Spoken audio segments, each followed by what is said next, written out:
Hey, what's happening, everybody? How are you? Welcome to the podcast. It's the Jeff Gerstmann Show for December 24th, 2024.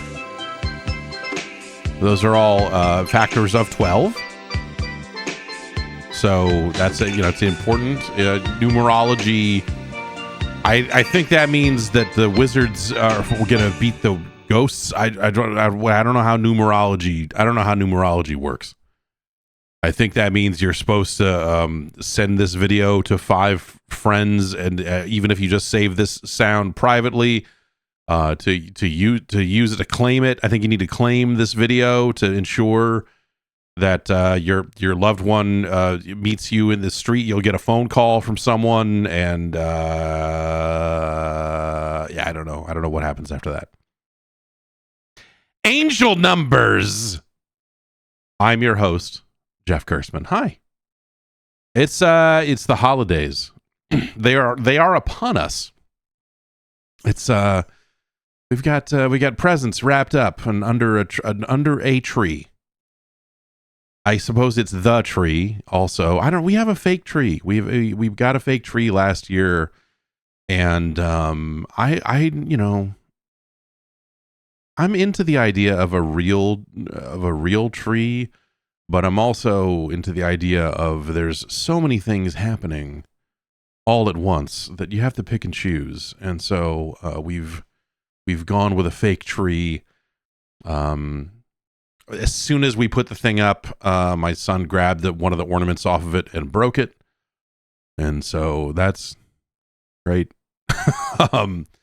I don't know. It'll go back in a box, and then we'll see how many years this tree makes it. The tree only looks looks 5% more busted than it did last year, coming in out of the box like that. But yeah, that's kind of how it's been going around here. Yeah, I don't know. We got everything wrapped up. My son got into, he's 3. And I don't know if it's, just from his sister or what the deal is, but it seems like he has gained an understanding of like buying stuff, because like he wants this, and I got it. The Spider-Man show, the Spider-Man cartoon that's on now with the three Spider-Mans, they have a little robot spider. And he wanted the little robot spider. So they make one. So I got him one of these little robot spiders. But every day he would come over and want to like look at pictures of this spider robot on my phone. He's like, I want you to buy it for me. I'm like, buddy. Okay. I mean, so it's nice because every opportunity, it's every opportunity to be like, well, if you're a good boy, then maybe you'll get a night, and he's like, I want you to buy, I want to see pictures. I want to see it. I'm like, okay, here you go. So we've looked at photos of that thing every day. Hopefully it's cool. I don't know. Like, hopefully all these kids are really good at getting stuff and then, messing with it for like a week and then never again. So, we donated a ton of toys and clothes and all this other stuff last week, just kind of getting things together that like they don't use anymore, and like, okay, we've got to get this stuff out of here. And so we had this, it wasn't last year, it was the year before. It's a little kitchen. It's like a freestanding, like it's got a dishwasher on one, like, it's all fake, but it's got a dishwasher on one side, an oven on the other.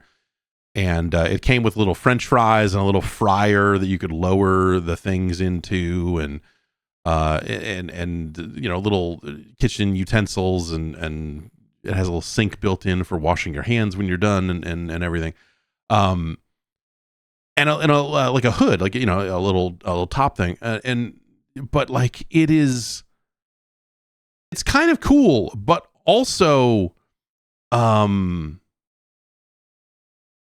it's like the most, like, as soon as the kids gain any strength whatsoever and like lean on it or do anything, it's just falling apart over and over again. And so, like, for the last year, it's really just been a thing in the corner that occasionally someone bumps into and the cover falls down, and or the two pieces of it become separated, and someone falls over and trips over it or whatever, and so it's just like, man, this thing is kind of cool, but now this thing kind of sucks. And so we got it all together, and that was part of the donation stack. It's always hard to do that sort of, that's hard for me, whatever, man, like trying to figure out stuff to get rid of. But like with the kids, it's always like, as you're cleaning up the toys, they are playing with toys that they haven't played with in like a year and a half. And you're like, well, shit, I guess we're keeping this one too. And so it's just a futile effort to do while they're around. You just need to just like very quickly try to throw a bunch of things in a bag when they're not looking, and hope for the best. And yeah, so that's been happening. We've also been, I guess, inheriting is the technical term here. It's with my wife's mother-in-law having passed, we are kind of going through her things, and ending up with a lot of stuff, a lot of that stuff as well. And that's a really weird process, like I'm, like obviously, it's my wife's mother, and like obviously they're closer than we were, not in a negative way, but but obviously, yes. And so for me, it's this kind of thing of just like, I don't know obviously the photos matter. I don't know if it does any of this stuff matter. What are we taking? And so, it's what are we donating? What are we, what's moving on? And so there's some stuff that is in this like stage of, well, we brought it back here. We know we're not going to keep all of this stuff, but we brought it back here to figure out what's what.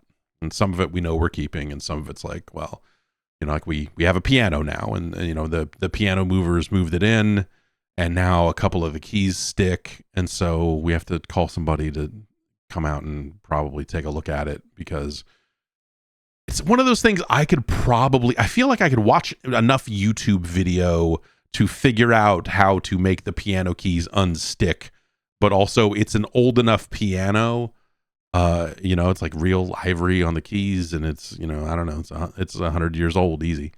And then figure out like, what the fuck do I need to do with this thing? Like, I should probably just have someone come out and, and at least for this first time, and maybe I can, watch over their shoulder and see what they're doing. And if anything happens to it from there, maybe I could do it myself, but I doubt it. But yeah, so, like obviously that's something, that it's cool. Like, I think it's cool to have a piano in the house, even if the kids are just going to like smash on it. I like the idea of them having a musical instrument to play around with. And, I bought them a couple of keyboards, or I had a bunch of old keyboards in the garage, and I put batteries in them and brought them in, and so that they could, play around with them. But it's kind of cool to have a piano.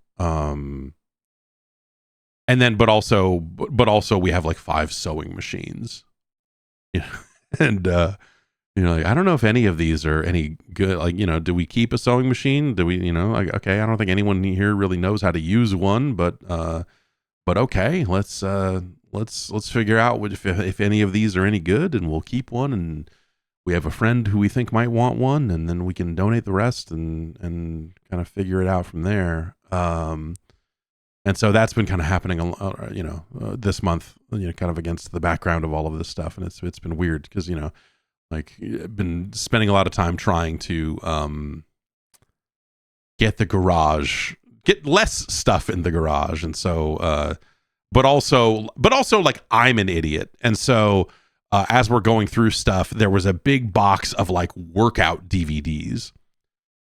And I'm like, oh, we should take all these DVDs and I could rip them all, and maybe there'll be something really funny on one of them that I could not do anything with. Like, yeah, I think in the back of my head, I'm like, yeah, I could make a sick compilation, like a really funny fucking compilation of all this stuff, and then I'm like, oh, dude, I'm never gonna have time to.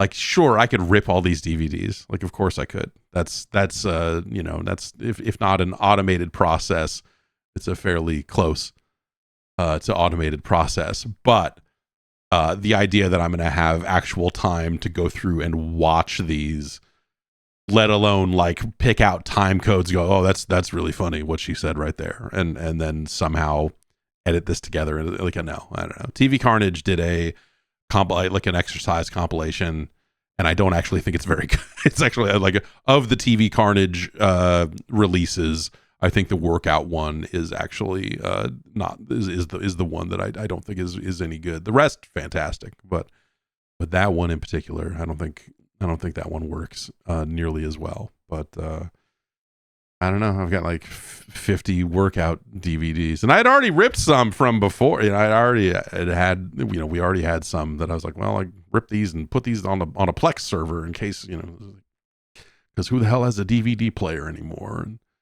suddenly you're like, there's a lot of workout. I don't know. This is stupid, but I don't know. We got it. I got all these VHS tapes.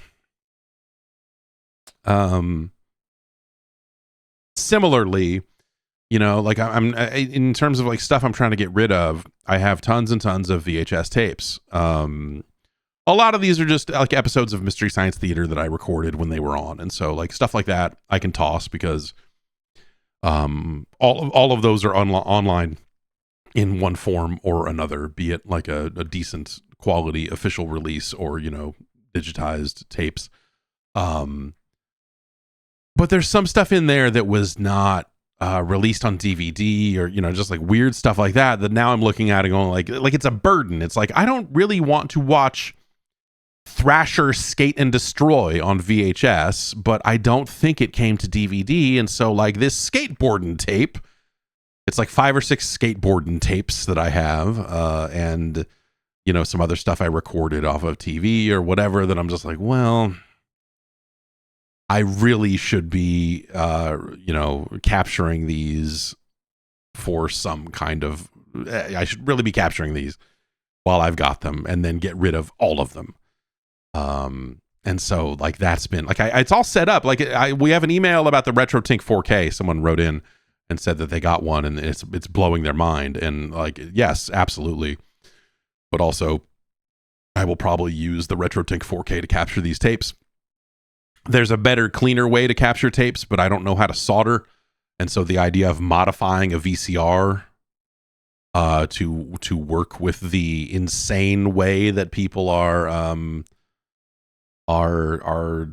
capturing VHS tapes these days is it's a bit much. It seems like a bit much. If I could buy a pre-modified VCR and then do the whole Domesday duplicator thing, and I probably would. That's a level of sickness that I'm like, yeah, this is let's get into this. But I'm never gonna be able to I'm never gonna be able to like go. I'd probably buy another VCR rather than modify the one that I have, and then you're soldering a VCR. I don't know. It's too much. So recapturing the tapes fairly cleanly via the RetroTink, I think will probably be enough for the purposes that I have. I don't have anything so crazy rare or valuable that it absolutely positively must be captured in in the cleanest way possible. But I do have I have like when Namco had an event years and years ago, they let us fly planes. We flew airplanes over Las Vegas, because they were making an Ace Combat game or whatever. So they brought everybody to Las Vegas and showed them some games. and said, okay, now we're going to go fly planes. And I was like, word, what? Okay, yeah, cool. Let's go fly planes. And it was a company. I don't know if they still operate. I assume that you can still go do this because, you know, it's not like there are laws in Las Vegas. Fuck it. But they took a bunch of people who write about games and they took us up in a bunch of planes and let us dogfight each other. I've told this story before, but basically they have cameras in the planes and all this other stuff, and so they make a highlight tape when you're done. And so I have that highlight tape of us basically, yes, playing laser tag in like Italian fucking stunt planes. And I will reiterate, I was one of the small handful of people who did not vomit during the process. So I feel pretty good about that. I did at one point feel a little bit hot and faint because when you're playing a video game, you just make the reticle point at the other plane no matter what. But when you're in an actual plane, if you point straight up for a really long time, or you start to feel bad in your body. And so that's the part that gives out a little bit, more so than the plane. And so it was this interesting, like, physical limitation of just like, oh, I want to keep chasing this person and shoot them, but oh, Jesus Christ. But I did not give up and I did not throw up. So I don't know. That was fun. And then they had someone else in the plane with us to handle takeoff and landing. Or landing. I mean, I think I actually pulled back on the stick to make the plane fly, but yeah, I don't know. That was fantastic. So I don't know. That was a fun, weird thing to do. And I have the tape from that. I have the tape from that, and I have the tape from the Twisted Metal Demolition Derby that Sony sent out after they put us all into cars and let us crash into each other. That was cool, but I got a bum car that died after like one smallish hit, and I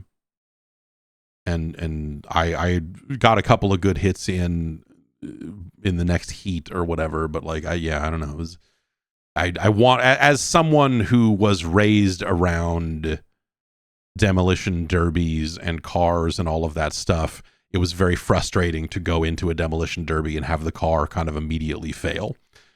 It was just like, shit, fuck. like this is like, I was fucking built for this, man.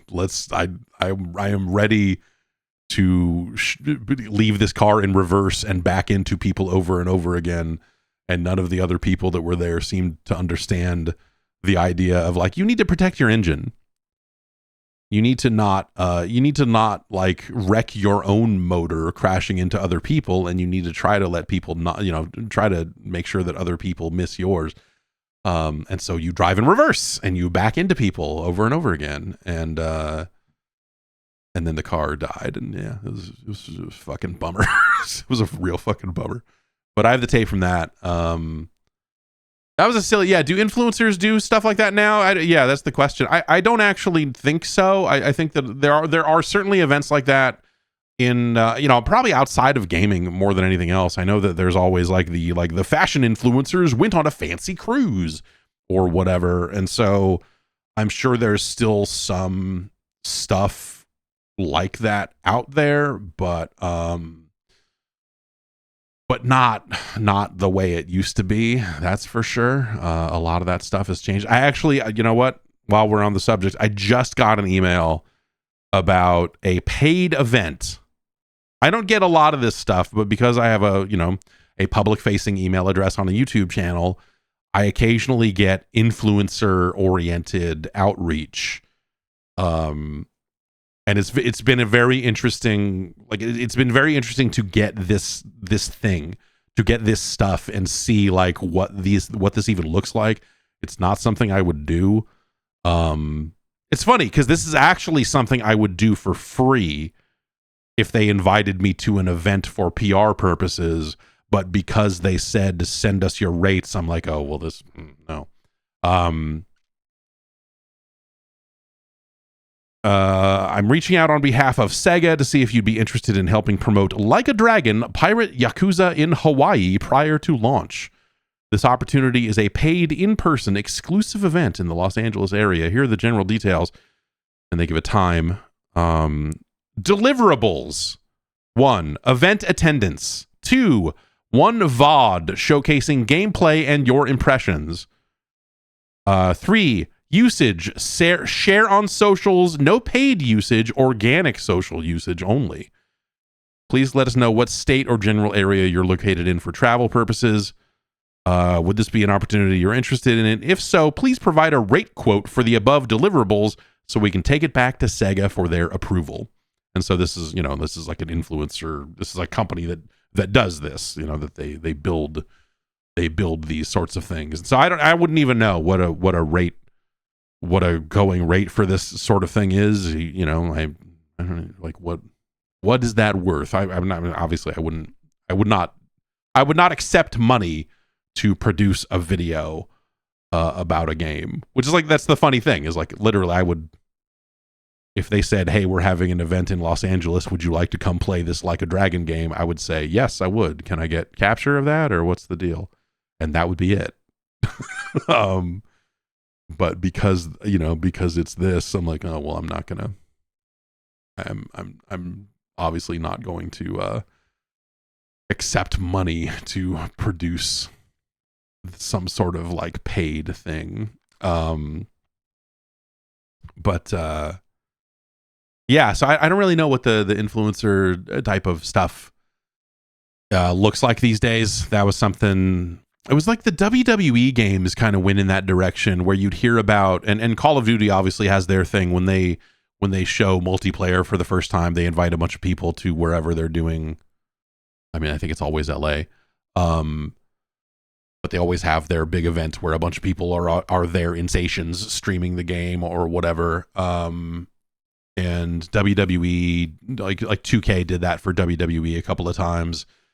And then they had like Woods. They had, like Woods and a few other superstars there going around and like, oh, do you want to record with this person? And they'll sit and talk with you for a while, and or whatever. Which, yeah, I don't know. Those things always sounded. I mean, they sound forced because they are, right? Like, it's a commercial opportunity. They're forcing this opportunity. It's not some organic thing. It's like, hey, let's make a cool video. It's like always, well, okay, here are the deliverables, and here's what I'm expecting, and I think that just, it is what it is. That's the nature of the influencer thing, right? And whether you trust that or not is on you, and blah blah blah. I don't need to go through all of that again. I think you understand my stance on that sort of stuff. Obviously, like, nothing in there said like you need to be positive about the game, But yeah, I don't know. I imagine if you went into events like this and then put up videos that were like, I think this game's fucking terrible,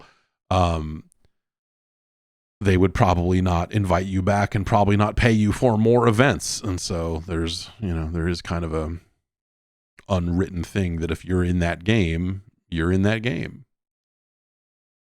I think you have to be, the thing I've always said is you have to be prepared to do this with zero support whatsoever, right? You have to be willing to walk away in 30 seconds if you see the heat around the corner. You have to, it's like, okay, like if they don't invite me to the next thing because they think I don't like their games, okay, whatever. Like, that's not, like, I get it, of course, why would they? But like, that doesn't change the things that I do. I have to do this. Like, the number one relationship is right here. It's not with the marketing people putting on these events or whatever. And so I think it just like, you just kind of have to be prepared for that or whatever. And I think some people are not prepared for that, because if your business is traveling and doing all these things on the go and whatever, that starts to get very expensive. And so you might not be in a position where you could afford to do that. I don't know. It is what it is. What do you say we get into the news? Let's get into the news here. I got a button for it and everything.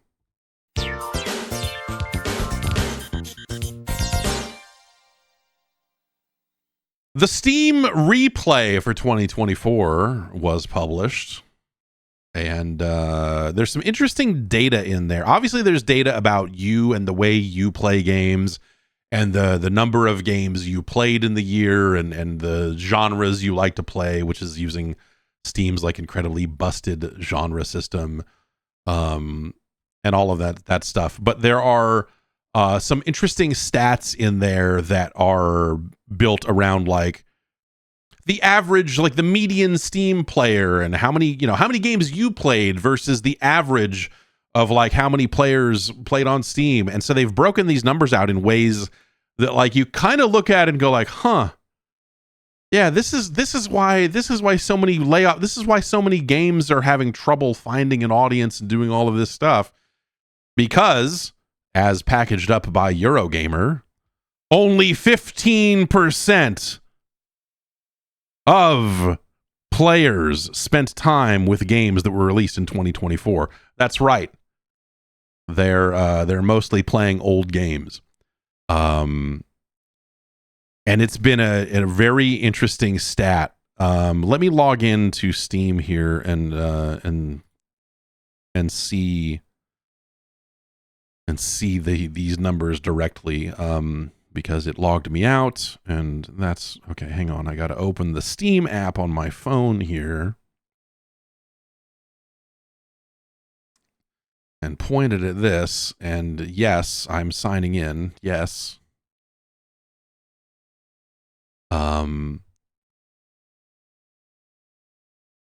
So I unlocked 656 achievements on Steam in 2024. The median number on Steam, 13.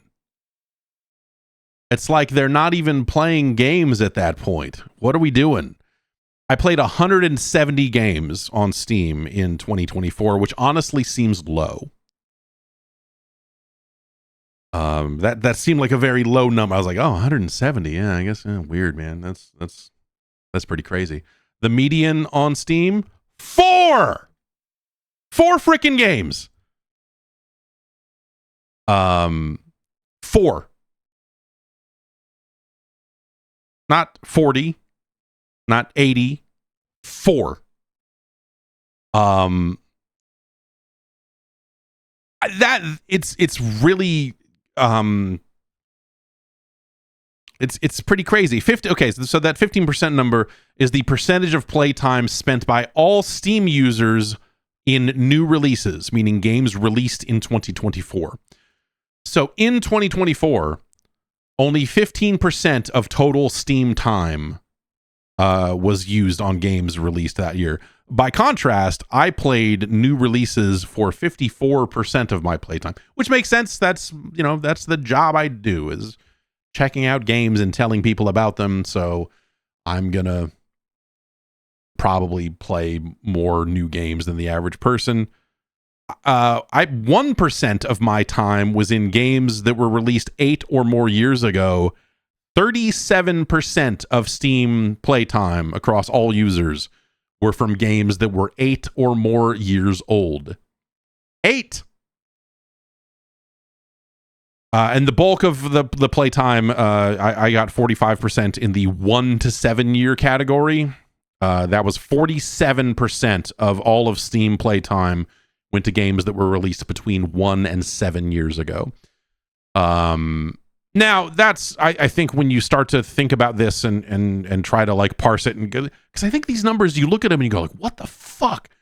But like, hey, a lot of games came out the previous years, and so some of those games will carry over into the early part of the new year.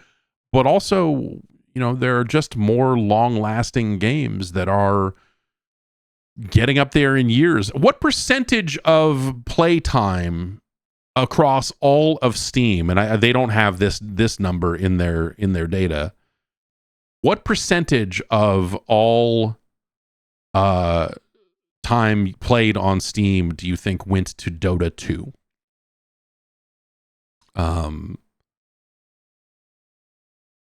Or, well, I mean, I'm going to check and see if they reset the date on Counter-Strike. when they put new Counter-Strike out, did they reset the release date on it is my question. What is the release date listed for Counter-Strike 2? Yeah, August 21st, 2012 is the release date of record for CS2. And so any CS2 time and any Dota time, which are two of the biggest games on the platform, count in those older numbers. And so I think that right there accounts for a lot of this stuff. And then you get into the, what other, I don't know, I was going to say Destiny 2, but is the Destiny player count high enough to make a dent in these numbers these days? Or is it fallen off to a point that it's, not really part of the conversation? But, obviously like live service games, Warframe is probably a big one. Yeah, like what's the release date? What's the release date on Warframe? I haven't tried the 1999. I don't even know if I can. I know you have to do stuff to be able to access the Warframe 1999 stuff. I'm not sure if I've done it, but maybe I'll check that out at some point over the next couple of weeks here. 2013 for Warframe. Diablo 3. No, Diablo 3 is not on. Those older Blizzard games are not yet on Steam. Presumably they will be eventually, but those games are not there.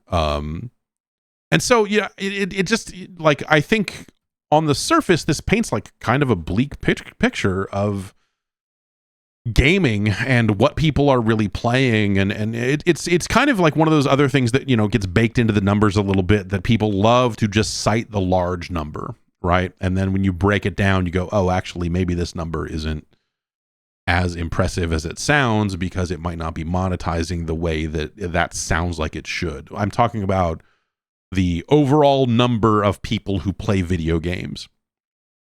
People love to cite the big number. There was an analyst, I think, that was, in one of the news stories this week that was saying 4 billion people are going to be playing games. In the next year or two, by 2027, I think is what the number was. It was like 4 billion gamers. And you're like, yeah, yes. But like, how many of those are mobile games? How many of those, like, when you think about that as an overall, like, oh, the health of the industry and the, when we talk about the overall revenue coming into video games, I think a lot of people who play a lot of PC and console games like to look at those numbers and go, oh, that's a good, yeah. But when you break that out and it's like, oh, this is all people buying polls in a gotcha game on their phone somewhere, and these are all people, these are not people buying indie games on Steam. This isn't money that's all going into Hades 2 or something. This is, money going into a ton of different phone games. This is money going into existing live service games, be it, Fortnite or, PUBG or, Apex or whatever, that there's money being spent on, on those games that are kind of, continuing to roll. And so, when you break those numbers out, I think the overall number of players ends up being a lot of like, oh, okay, yeah, I mean, like demographically, this is really impressive. And, but then you dig into that and go like, oh, well, these demographics are only playing on phones. And this is, I mean, I don't want to get too like gatekeepery about that and go like, well, those aren't real gamers, like it's very easy to get hung up on that bullshit.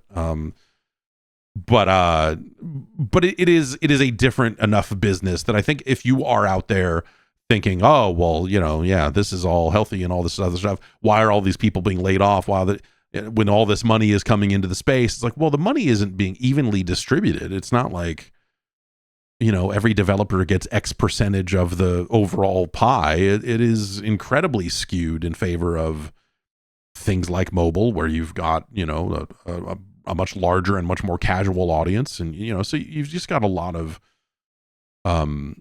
ways of cutting up these numbers that I think you look at and go like, oh, okay, yeah. Like some of these mobile games are probably still, in the category of pulling in $10 million a day, or, some insane worldwide number where they're just like, yep, if you want a 5-star anime lady, then you're gonna need to get into this. Is what you're gonna need to do. And people are out there buying pulls like nobody's business. So it's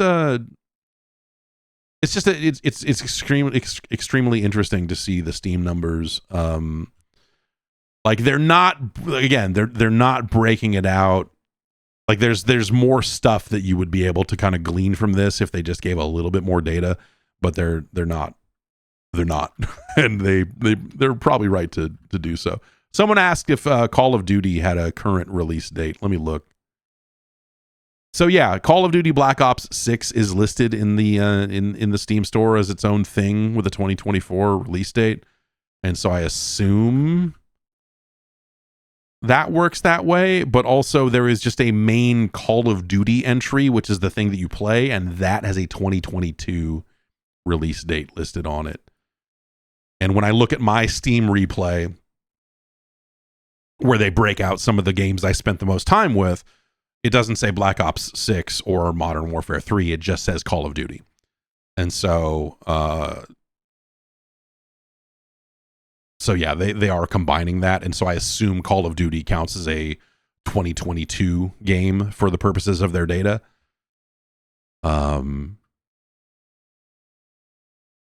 It's an interesting, you can go, I think if you just log into the Steam store, you can generate your own replay and kind of see where you stack up. It's interesting. They break out, like, apparently 60% of the games I played were with controller and 40% were with mouse and keyboard, which I think is skewed heavily in favor of the idle game I left running for 200 hours that doesn't support a controller. Because I don't think I played that much keyboard and mouse this year.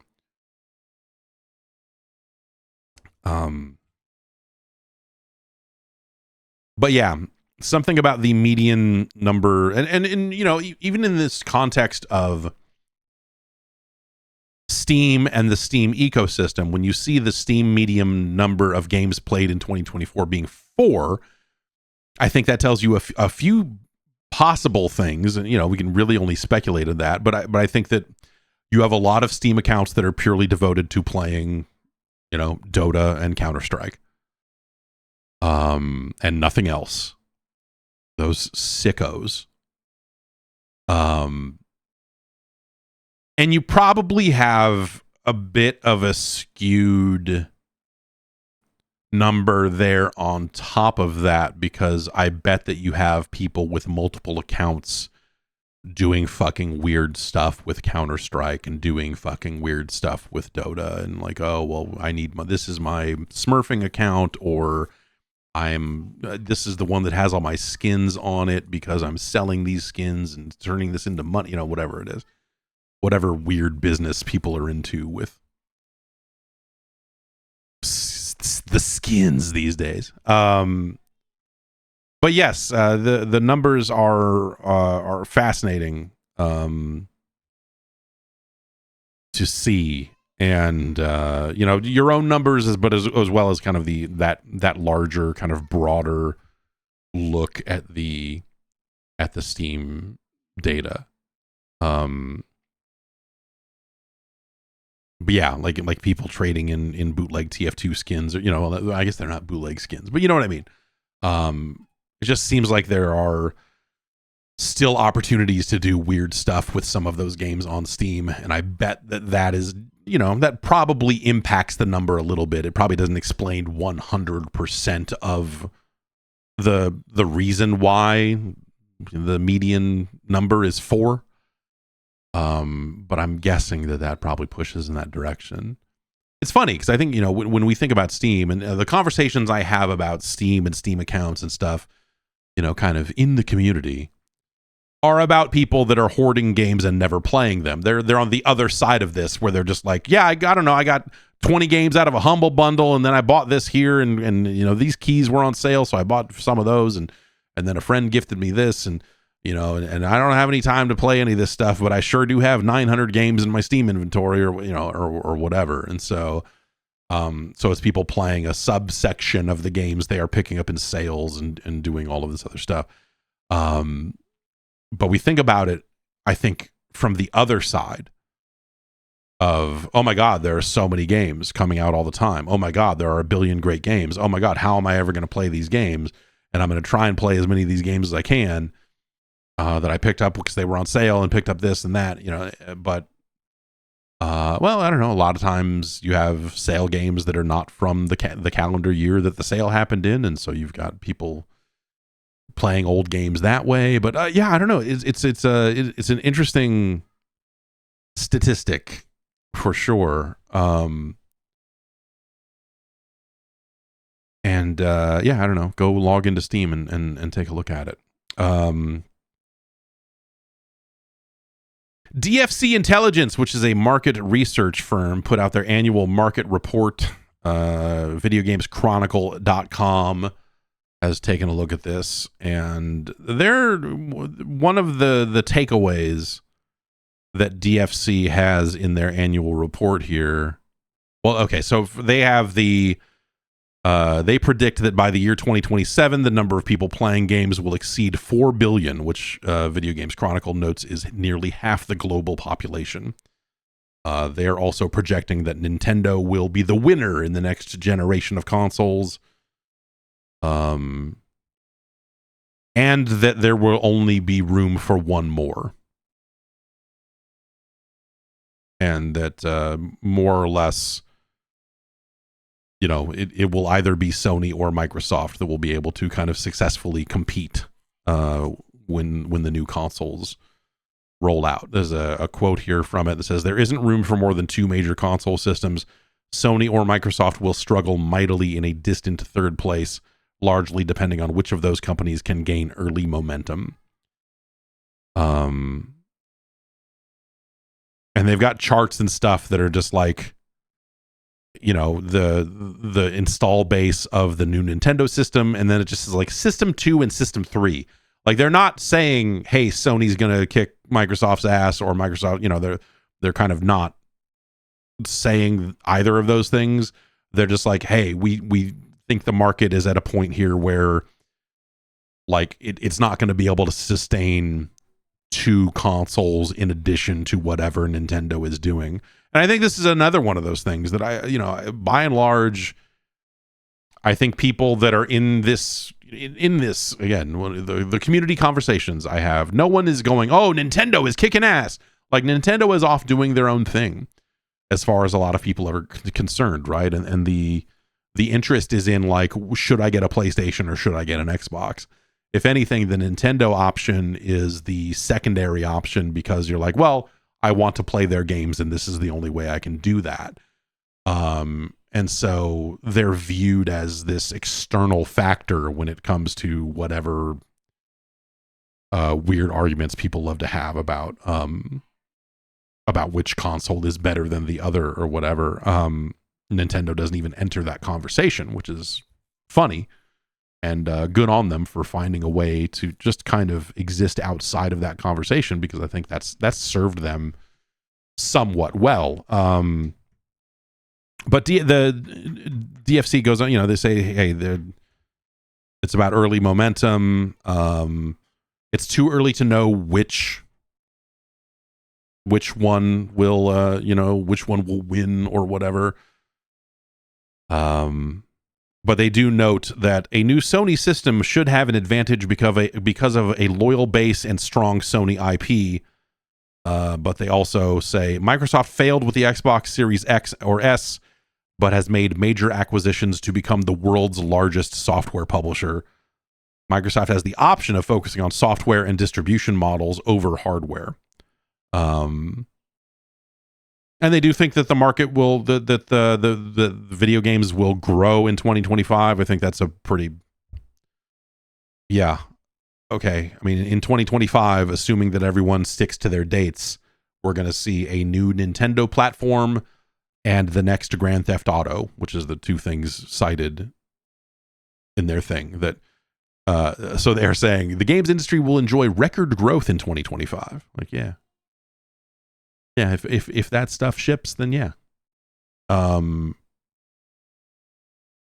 but again, like, you know, this is kind of not taking into account any strategic changes on the part of either Microsoft or Sony when it comes to what they're going to do next. I mean, I say Microsoft or Sony, but really, I think we're talking about Microsoft here because they're the ones that have already made a lot of changes to the way that they do business and a lot of the importance they place on buying the box and putting the box under your television, as opposed to just play the games somewhere, anywhere. For the love of God, oh God, please play these games. Which is much easier. That is a much easier conversation for them to have when they have great games. And so, you know, I think Indiana Jones helps that in terms of like, hey, you should play Indiana Jones. They don't care where you play it. They would love to sell you a $70 copy of Indiana Jones on the fucking PlayStation. They're like, yeah, no, that is still money coming our way. Yes, we're into it. They would love it more if you bought an Xbox and played it on an Xbox and subscribed to Game Pass and never canceled your Game Pass subscription and all of that other stuff. But at the end of the day, I think it's pretty clear from their attitude around this stuff that they're focused on distributing software and all of that other stuff. And so they will have a console, presumably, of some kind that will be some kind of competitive thing with whatever else is out there, because they kind of have to do that. But also, they're not going to put all their eggs in that basket. And, you know, that just seems like that's where Microsoft is at. Microsoft doesn't give a shit about any of this stuff anyway, right? They're just like, how many cloud credits are we giving to OpenAI so that they can keep Chat GPT running and we own some portion of that, and, you know, or we have the opportunity to own some portion of that, so we hope that hits. And like that whole company is so at the top level, and, you know, like, and everyone under that top level is just trying to orient around all of that stuff to please their bosses all the way up the chain. Is just like, what are we doing about AI? And they just seem so focused on that stuff that the shit that's happening in games, it's like a line item that I'm sure they care about a great deal, but at the end of the day, it's not currently aligned with that shit. And so I think that to me is the larger concern with whatever Microsoft ends up doing next. Is, do they throw in with all of this AI shit because that's something that keeps them corporately aligned with the rest of the company? And, you know, when all of that shit explodes, and, you know, what does that do to the gaming business when all of that stuff ends up when that bubble bursts? You know, what does that do to everything? You know, Microsoft is big enough to weather that storm, so, you know, they're able to kind of like hang back and reorient. And maybe they reorient around console, you know, like, who knows, man. But I think it's troubling to see stuff like when you know, Apple doing it for phone, they're like, we're dedicating part of our processing space, you know, like to this AI thing. And you're like, all right, no one wants it. Like the numbers or some of the data that's coming back about Apple Intelligence now that it's out kind of widely, it seems like that a lot of that conversation is just like, yeah, people don't want this shit, which is like, duh, right? But it's more and more people, and they're putting it in front of more and more people are just kind of saying like, yeah, this doesn't help anyone. And also you've put big warning things on a lot of this that says, hey, this shit's wrong sometimes. You're like, okay, well, I have to check a computer's work. I might as well just do the work myself, stupid. The fuck are we doing? So, you know, like, you know, but what do you end up doing there? Do you know, it's got to be something more than just like, hey, we made AI voices and we AI upscaled these assets, or, you know, like, that's not, you know, like it won't be as simple, because that's stuff they could do today. That's stuff that can exist in today's games, and does to a certain extent, as more developers fucking put their hands in the fire to go like, look at this cool artwork I made. And you're like, dog, you didn't make that. And they're like, well, I typed in the thing that made it. And so, yeah, what do you, yeah, like what actual AI alignment can you do in gaming that is going to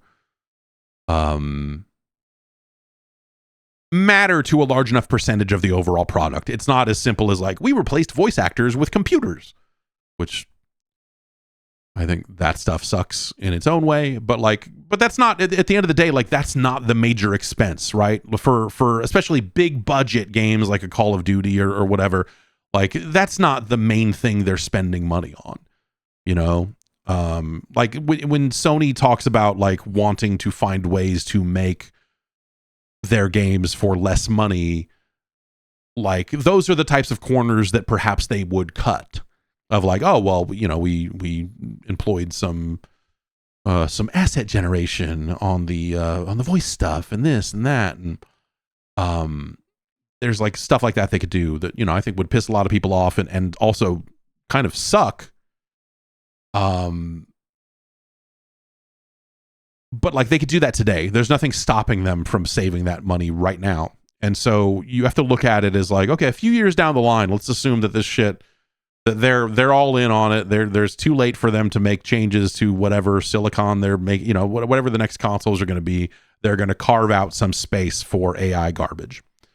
Like, okay, what does that actually mean for games? What does that actually mean for game developers? Like, how does that actually work?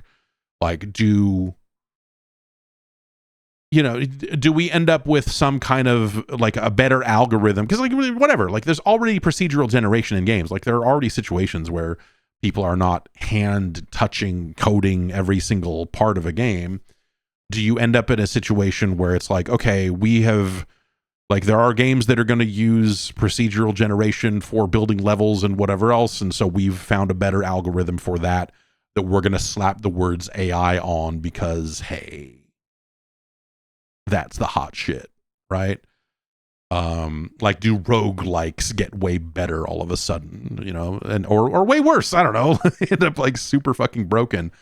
But like, that stuff's all stuff that will, yeah, it will exist at the SDK level, and it's not sexy. I don't know. Like, it's not something you could sell a new console on, because that's all like behind the scenes SDK level stuff. And so when you ask me like, how, you know, like, if we assume Microsoft is going to want to corporately align in ways around AI to make sure that the next Xbox sounds like it comes from current day Microsoft that loves that shit to death. What are you actually putting into the box? What are you actually selling people? Because last time it was all cloud stuff, right? When they first started talking about Crackdown 3, and they were like, the physics in this game are so fucking nuts. We've got to render it off-site in the cloud and then ship it back to you. And that was enough for people to go like, wow. But in practice, well, I mean, in practice, that being their main like example for that technology was not impressive or well made, and it did not lead to a massive revolution in, we're going to render all our physics in the cloud now or whatever. It kind of had a zero impact as far as I can tell. But you know, maybe that stuff improves over time. Maybe that ends up in a situation where the two things work together in ways that make that work. And obviously, like, cloud, like, offloading parts of your game to cloud servers is certainly a thing. It's just not something that you lean on to try to sell a console or try to sell a game, even the way they did with Crackdown, because that stuff was, even when they were showing demos of it running, you were still just like, okay, like, you know, sure, dude, like, this looks like the worst Crackdown game yet, physics or not. Congratulations, you made a bad Crackdown game.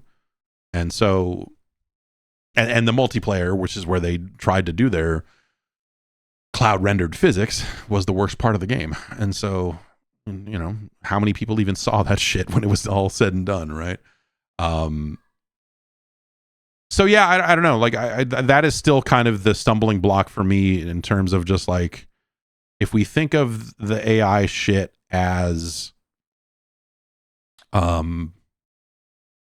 something that needs to be user facing because it's something they want to try to use to sell consoles to people, then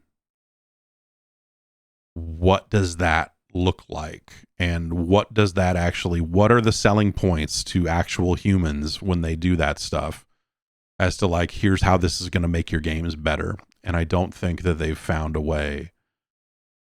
I don't think they found a way to do that, because it ends up becoming across like a lot of the chatbot stuff where they label it with like, hey, there's a bunch of mistakes here, except it ends up being like, oh yeah, well, hey, yeah, we made all this and yeah,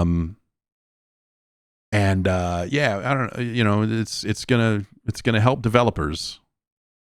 It's gonna help them right out of a job, and the ones that are left will be working this stuff. But like that's a GDC talk. That's not a Super Bowl ad or whatever, right? So yeah, I think that's, you know, selling this stuff to the public has been a really hard thing across the board, right? Like most people don't need a chatbot. Most people don't fucking want a chatbot. Most people want to talk to an actual human that can get things done for them. Instead of a chatbot that is trying to waste as much of their time as possible without forwarding them to an actual human, because that gets expensive too. And so, and that's not AI. That's phone trees. That's everything else. You know, that's AI is just a way to make that stuff shittier. Like these are all systems that have existed in a variety of ways. It's just like I don't need to talk in human language to computers. I don't ever want to do that. I don't ever type into Google, hey buddy, how do I do my thing? I'm like, I think about what are the keywords that would be on a fucking page, and I type that shit in. I don't want to fucking, I don't want to deal in natural language. It's not for computers. It is misinterpreted. It is too ambiguous. It is all this other, like this shit is so fucking bad. Anyway.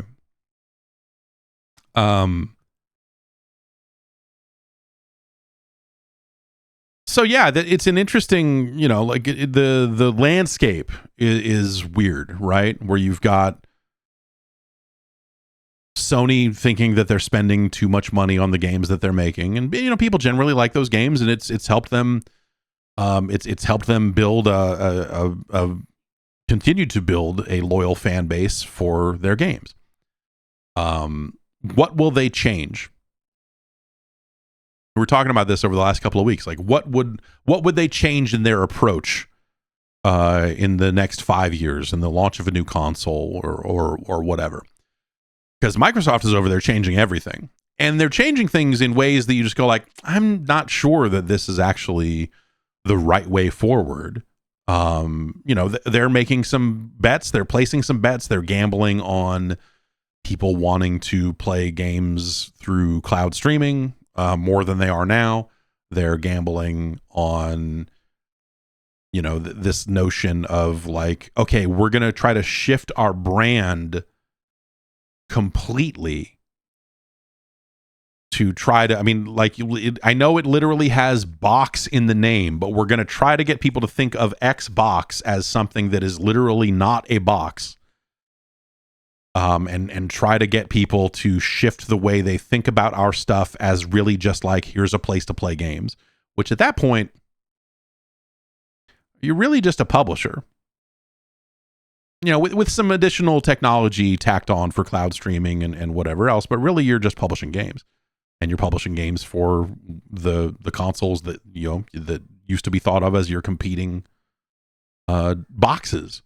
So I think that could very easily work for them. I think that like, not necessarily in a like we're dominating the industry, but in like are they making money on their games? Are they running a good business? Are they doing the right thing? Like, yes, I think that could very easily work for them, as long as they've got great games.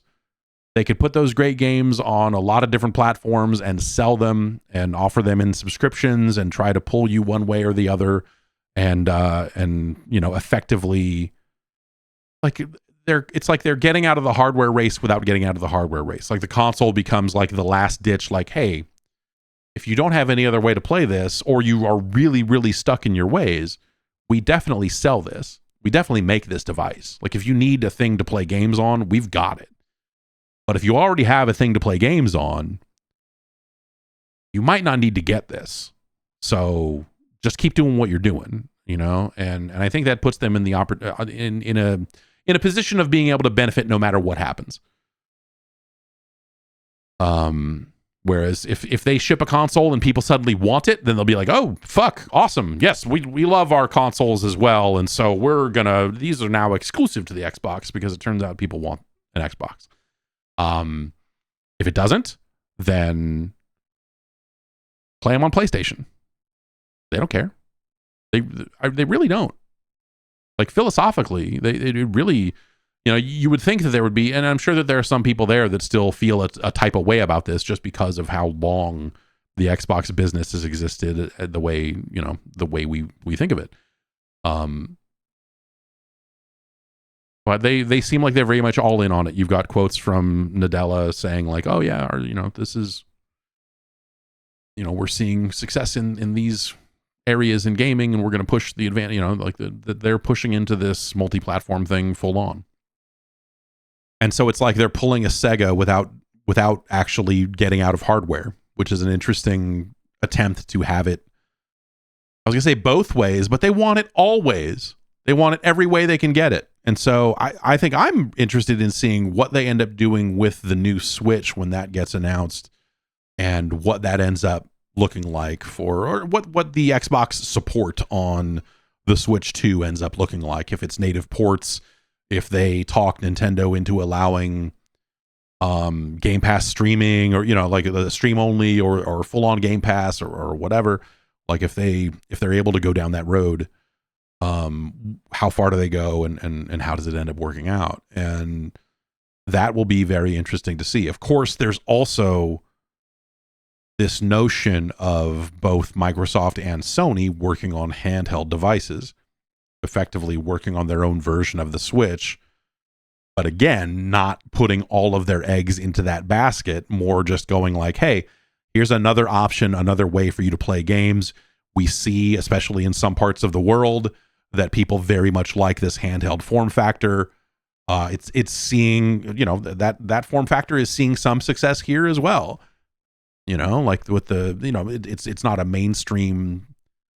The Steam Deck is not a mainstream device. None of these handheld PCs are there yet, but there's enough interest there that I think it makes sense, even in the States, for both of these companies to be pursuing that type of form factor. But it's something that will probably make more sense for Japan and some of these other types of markets where that has become or has frequently been the preferable way to play.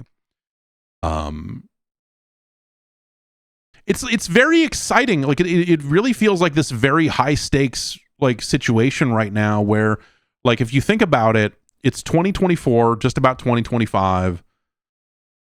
Like everyone is like working frantically trying to figure out what they're going to do next. And that used to be something as simple as like, well, what's our new box look like? What do we think in terms of like power and thermals and what can we get away with in this price range in 2027? Like, and that's a moving target, but we gotta place some bets on how much RAM we want to put in it and how much this and how fast is the RAM, you know, like those sorts of decisions.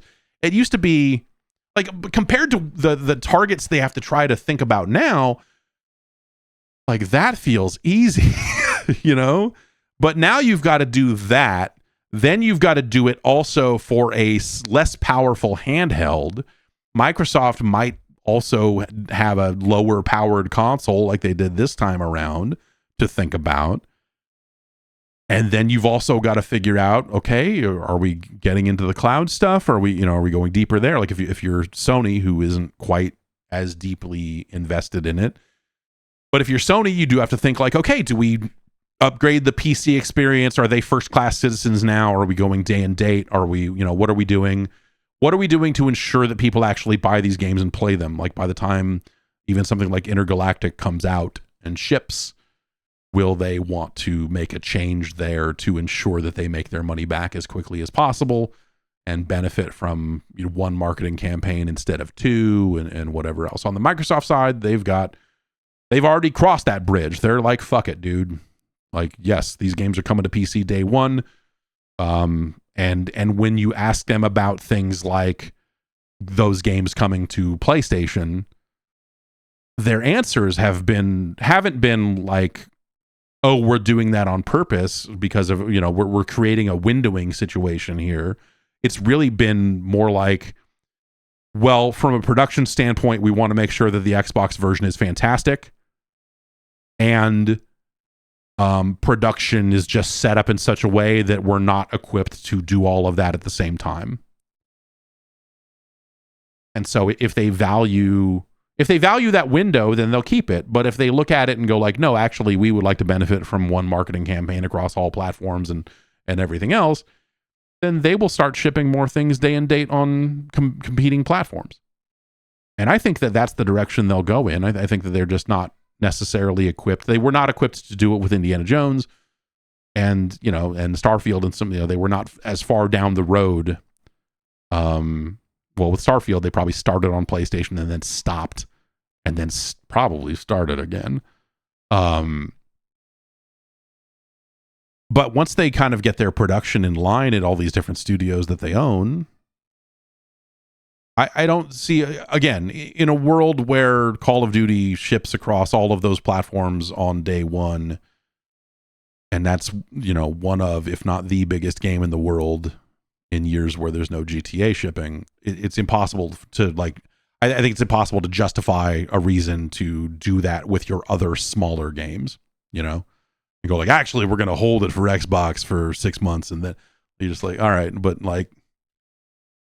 Minecraft is already everywhere. Call of Duty is already everywhere. Like, why waste your time? Just do it. Like, it's probably, if you can manage it on the production end and make these games multi-platform from day one and have a studio that is built to do that the way that Bethesda was already built to do that. Well, I don't know. They would work with external partners to do some of those PlayStation ports back in the day. So, but presumably they just push in that direction, and that's what they end up doing. I don't see a great reason.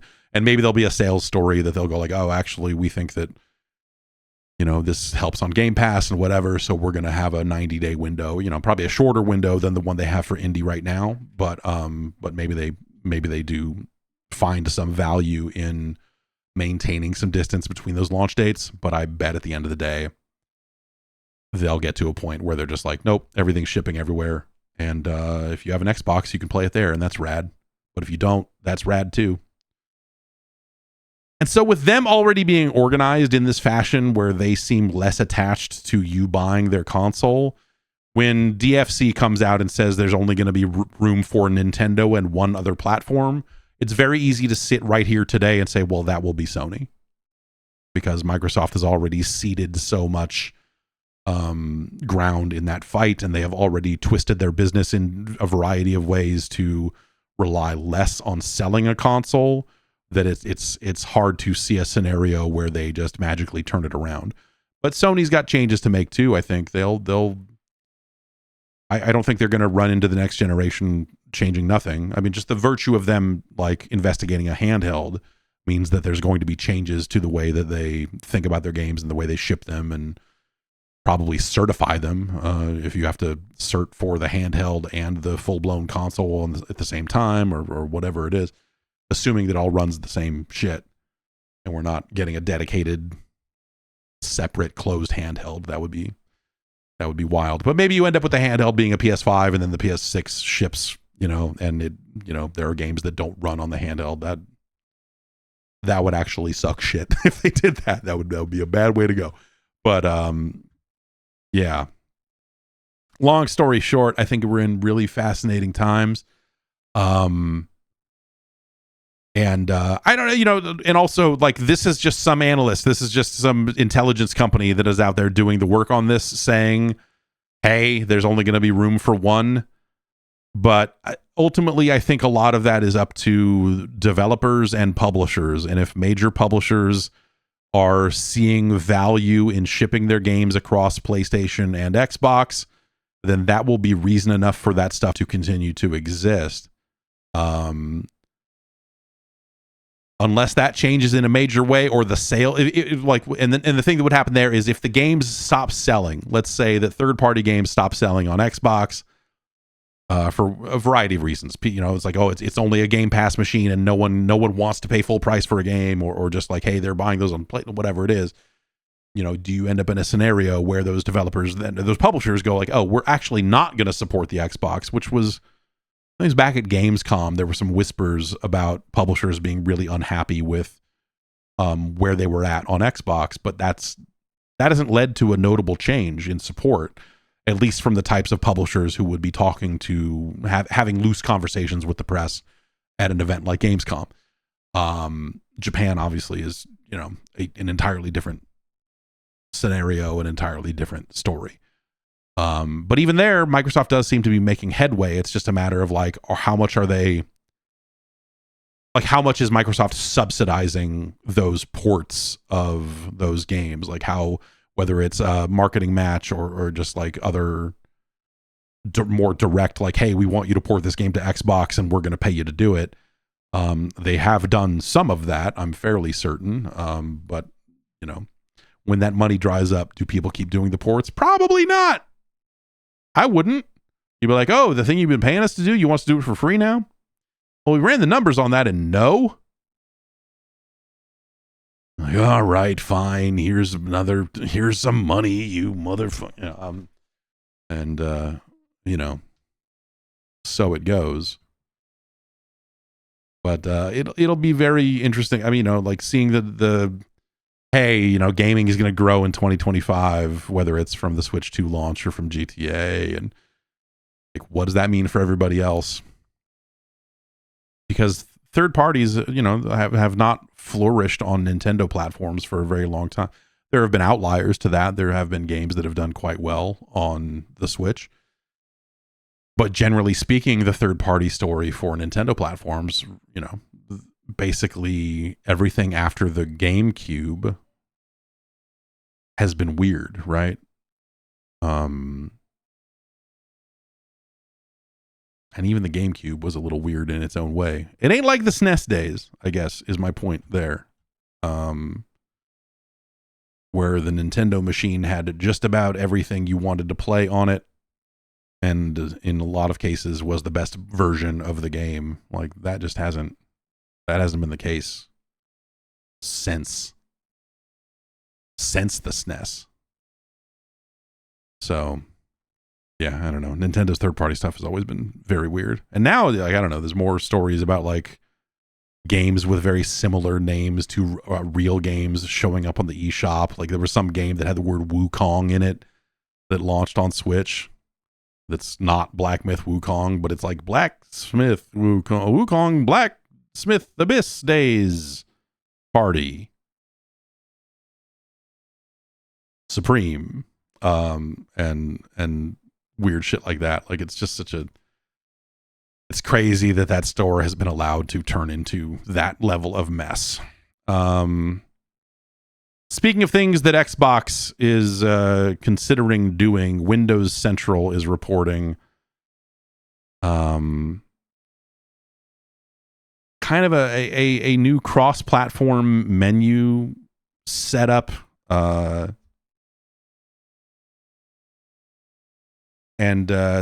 Basically, so yeah, this is, as we talk about their strategy, and a lot of this is a column about Outer Worlds 2 being announced for PlayStation and all of that stuff, but which is actually interesting. This is Jazz Corden writing over at Windows Central. It says the Outer Worlds 2 being announced for PlayStation was not a result of the game being delayed out of 2025, nor was it a result of Xbox or developer Obsidian needing a rapid cash injection. It was decided as a result of the 4 Xbox games previously slated to move to PlayStation having no material impact on active Xbox console users. Microsoft is taking this as a signal that people are happy where they are and aren't willing to move platform on the basis of what the other side has access to. Which I think makes sense. That becomes a different conversation when you're trying to sell a new console. But right now, yeah, the lines are drawn. No one's going to go sell their Xbox for a PlayStation this many years in. It's silly.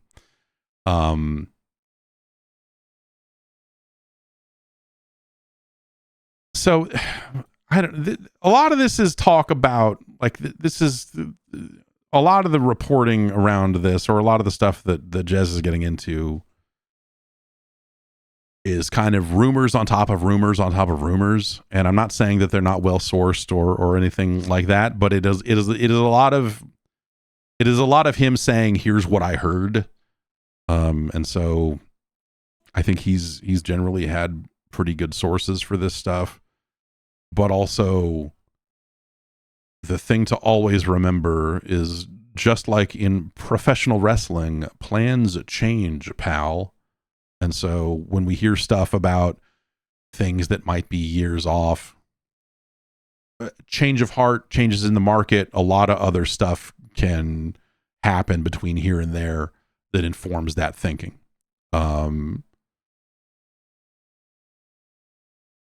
So he says that Microsoft is considering, or is talking about, putting Steam and the Epic Games Store onto future Xbox consoles. And also that they are investing a huge amount into improving the gaming performance of Windows, as well as usability. This is stuff we've talked about. This is, they've pushed in this direction a little bit, but there's a lot of things that they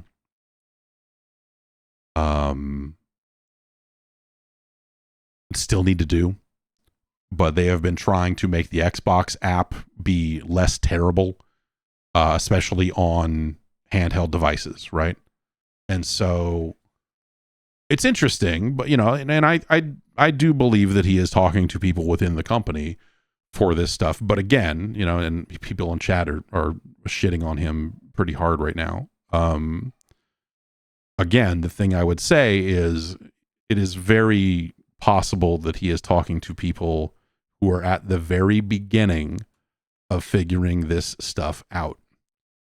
And so it's not necessarily the case that he's wrong. It's more that he's talking to people who are just talking, and they're still thinking this through, and they're still trying to figure all of this out. Yeah. And then Joey in chat says, internally at Microsoft, they're using a dedicated boot mode for gaming mode that you have to reboot to get into. That would make sense. Yeah. That's another way around it, for sure. And so this idea of like, can we make Windows better, and can we make Windows better on these handhelds, and can we make the Xbox have these other storefronts on it? If you look at this as just pure convergence, you do eventually reach a point where the next Xbox is just a fucking computer, because the current Xbox is already a fucking computer. It's just a computer they don't let you have full access to. And so, yeah, if you were able to take Windows, which I feel like this is a big ask, but not impossible. If you were able to take Windows 12, whatever, and say, hey, we're able to reboot into a bare metal mode that is going to fucking strip away all of the horse shit and schedulers and just everything that makes Windows fucking slower, because it has to do a lot of different things because it's a computer. And we can reboot you into that mode. I think that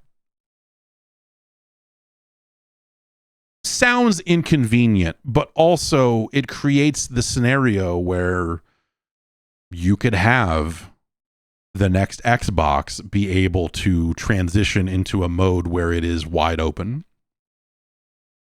And maybe you do still have your kind of gaming fucking enclave for the Xbox ecosystem, and that's the mode that's going to get full, kind of full. Okay, so yeah, okay, Joey's saying the vision eventually is to do hot swapping and not require a reboot. I think that makes sense. It's yes, the more they can speed it up to get in and out of that mode, and if they can even make it seamless, then that'd be some serious shit. But I don't know. I do a lot of stuff on my computer, right? So having a window open, watching a movie while I'm playing a game, like, I don't know that I necessarily want to take my Windows machine and have to fucking throw it into dedicated gaming mode if I don't have to. But anyway, a lot of the other stuff that Jez is talking about here is something called Project Rainway, which is building a lot of APIs and UI features to try to make all of this stuff suck less across multiple platforms. And that sounds like an overlay. That sounds, in some ways, that sounds like bringing the Xbox overlay to PlayStation or wherever else you're going to play Xbox games to try to have a little slice of that ecosystem there. There's an interesting thing in the Steam version of Indiana Jones, where when you dig into the menus, there is a toggle for like sync with Xbox. And it's off by default. By default, it just acts like any other Steam game or whatever.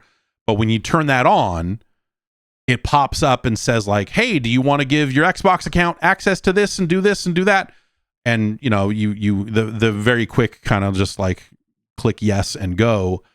And then once you've done that, your save is synced with the Xbox cloud. So if I was going to play Indiana Jones on the Xbox, my save would be there. And also I'm earning Xbox achievements as well as Steam achievements out of the Steam version of Indiana Jones. This is something they were not doing and have shipped a lot of games that don't do that. And so I look at that as like, that's the first level of this shim, right? That's like the first level of like, okay, we found a way to sync this stuff up. And that will matter more in multiplayer games where you want to be able to sync to the Xbox network and use Xbox Live and use that for all your matchmaking and everything else across platform. That sort of stuff will make a lot more sense there. And at that point, once you're doing that cross-platform work, you need to have a friends list. You need to be able to invite people across those platforms. And so something like a project that creates some kind of cross-platform version of the Xbox menu, some very light form, whether it's an overlay or whatever, something that exists in these other versions of these games to kind of help connect you back to Xbox Live for the purposes of, again, friends lists or whatever it's going to be. I think it just makes a ton of sense. And so the reporting around that is that they're using the in-game nature of like the way BattleNet works on console games is a great example of, maybe not a great example of this in terms of execution, but a great example of this in terms of what they're attempting to accomplish. And they already own BattleNet, so they could, you know, use that as a starting point if they feel it's good enough. I don't know that I do. Some of the BattleNet account syncing stuff that they wanted you to use for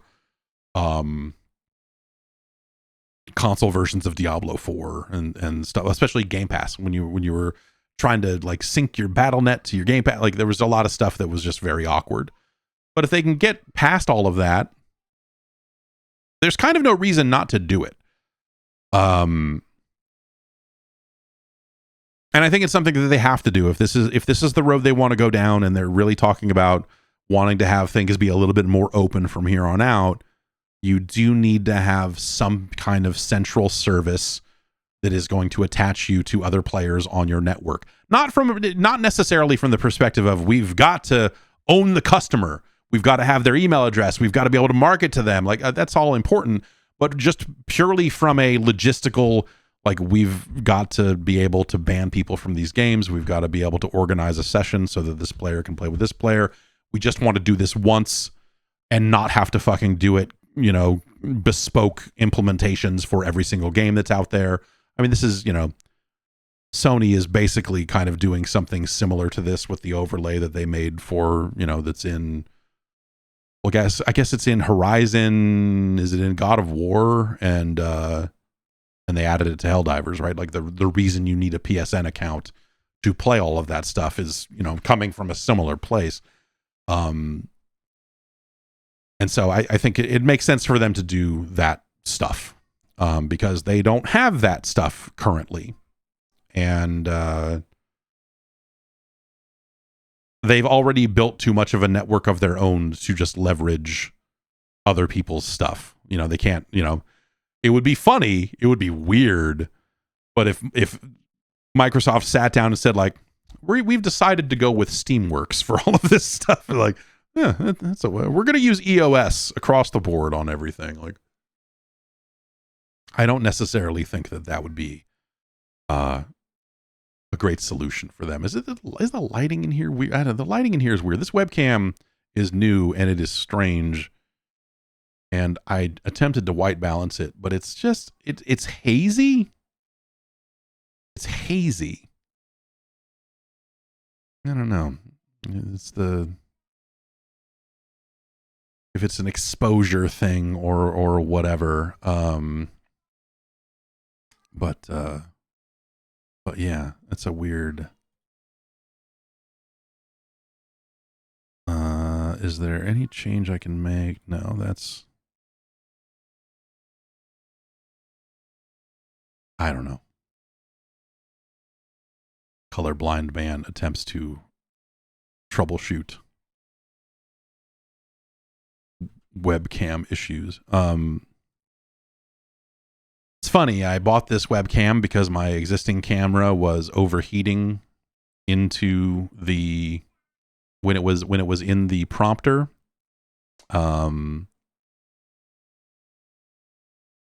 And all of this stuff is built for each other. The webcam plugs right into the prompter and is built for it and built for the frame, and then the light is built for it as well. And so I don't know. It's an interesting.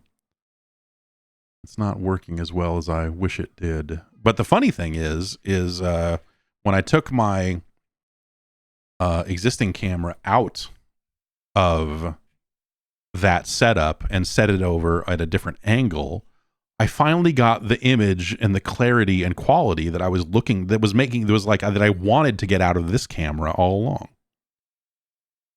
It's frustrating. It's like, okay, well, I just needed to get this camera closer than it was before in order to get the image that I wanted. So yeah, I don't know. All this stuff is still in flux because I had to buy a bunch of stuff, and I don't know. This camera though, this shot is not this is not a 4K shot. This camera is or this camera is, I believe it is 4K 30. It is not 4K 60, and so that won't do. The other camera, this is supposed to be 4K 60, but it looks like shit. You know, like a webcam. Because it's a webcam. It's a high-end webcam. But it's not doing the thing that I was hoping it was going to do. So, I don't know. We'll take all this apart 5 more times and see where it goes, I suppose.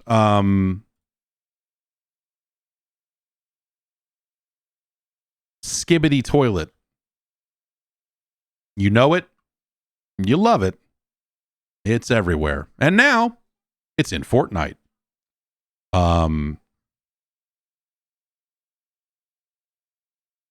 According to Eurogamer, there is a 2,900 V-Bucks bundle, currently discounted to 2,200 V-Bucks, that includes Skibidi toilet back bling, a plunger man outfit, and his plunger as a pickaxe.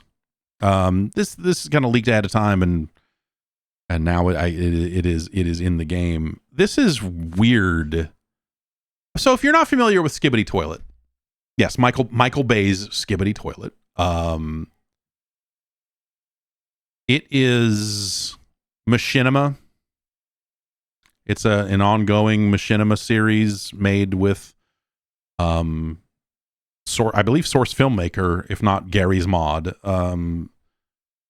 But it is a bunch of Half-Life assets and assets from the Steam Workshop kind of slammed together to make some stuff. The guy who made it has been finding fun and new ways to exploit it. And seemingly no one who has gotten into bed with him, including Michael Bay, to try to make a movie out of it. No one has done their due diligence, or they did and they just don't care that this guy has like a kind of a problematic past and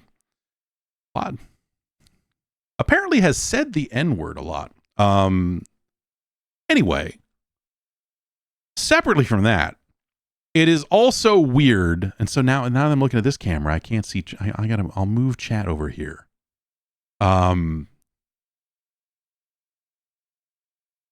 so also, these are all Half-Life assets. And so as a result of them saying, hey, we want to make a movie out of this, or we want to license this, there's toys you can find at Target, surprise box toilets with different heads inside, I guess.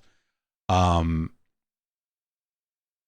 as a result of all of that kind of commercialization of the Skibidi toilet concept, they have made a legally different, because these were Half-Life assets. This was like, it's like male 04 or whatever, but it's like a dude's face from Half-Life in a toilet.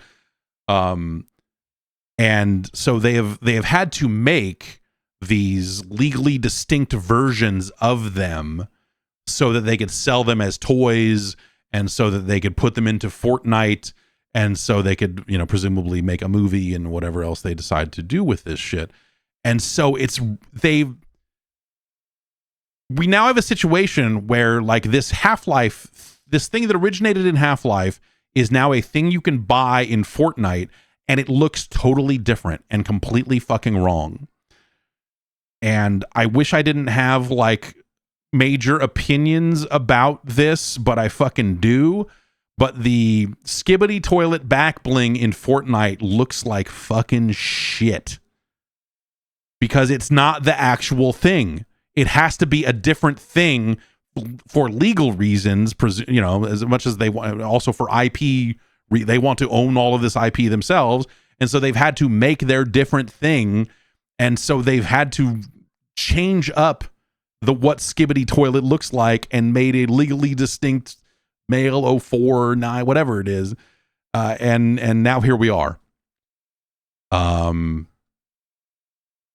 Is this like when Dota 2 came out? Is this like when they had to change the names of all the Dota characters or whatever for different versions of the game? Is this just the modern version of that in some sick way, where they've had to go and put this into Fortnite? It's so crazy. And it looks so wrong. It looks like the way the head and everything looks in kind of the Fortnite art style to a certain degree looks so fucking wrong, dude.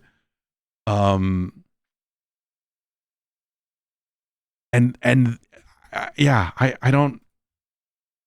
Again, I don't love that I have like such a fucking opinion on this, because ultimately, who cares? But it just looks like shit. Yes, yes, Phil Bosch has it. It doesn't have the weird Gary's Mod smile. Exactly. That is the thing. It's got like fully animating face and all this other stuff that just, it doesn't look right at all. Not just compared to the original Skibidi toilet.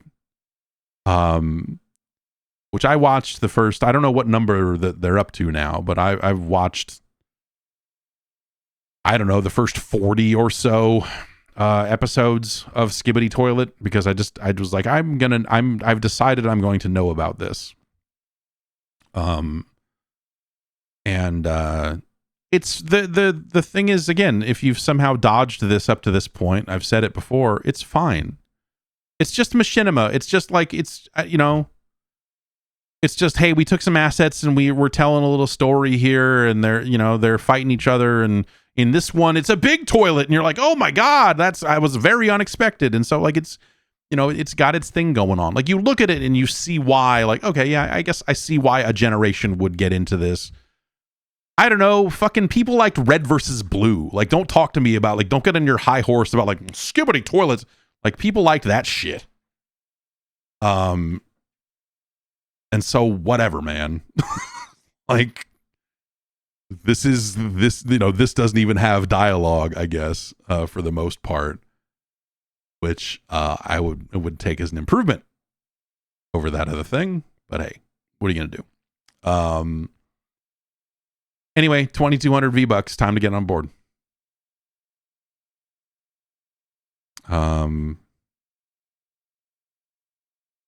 Yeah. Also, Mariah Carey is in the game. 2 pop culture icons have entered the Fortnite universe this week with the inclusion of Mariah Carey and Skibidi Toilet. Let's find out more about this Mariah Carey. Yeah, I mean, for the Christmas, right? I mean, it makes sense. You do this for the Christmas? Yeah, we put Mariah Carey in the game to sing the song or whatever. And you look at it and go like, "That's okay. Yes, you're being very generous to Fortnite Mariah Carey." Yeah, I don't know. Fuck, man. Sure, dude. Why not? And now that I move the chat over here, all these windows are messed up now.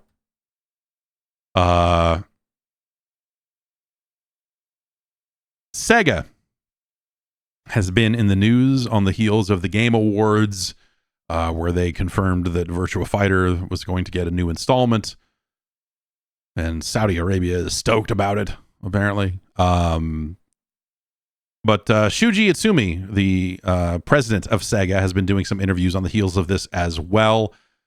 In this one of these interviews with the BBC, he alluded to, it didn't really come out and say it, but said that they were evaluating some opportunities, is the quote that Video Games Chronicle went with here, about a subscription service.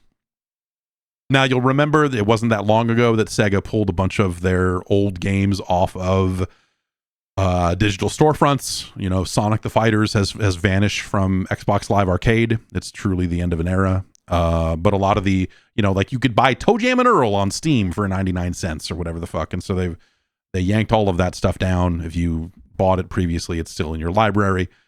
And at the time, they didn't really say why or anything. And so I am guessing that these things are perhaps linked, but that they are, yes, that he finds subscription services very interesting and that they were evaluating some opportunities, but they didn't really get anything. He says, we're thinking something and discussing something we cannot disclose right now. I think that the idea of Sega launching a subscription service in this landscape of too many subscription services is a terrible idea.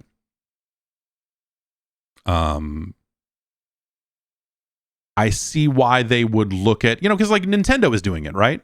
Like Nintendo is doing it, and so they're selling their online service and selling their, like an anemic, like a criminal number of games are in that service. Like if you're buying it to play old Nintendo games and old third-party Nintendo games, it's a miserable service. It doesn't get a nearly enough updates, and it's just a fucking bad. It's a bad product on that front. And they tiered it out, so you have to be on like a higher tier if you want to play certain. You know, if you want N64 games or whatever, you know, it's crazy. It's crazy that this is the way Nintendo, who, you know, I think people, when they were doing the virtual console stuff and selling one-off products,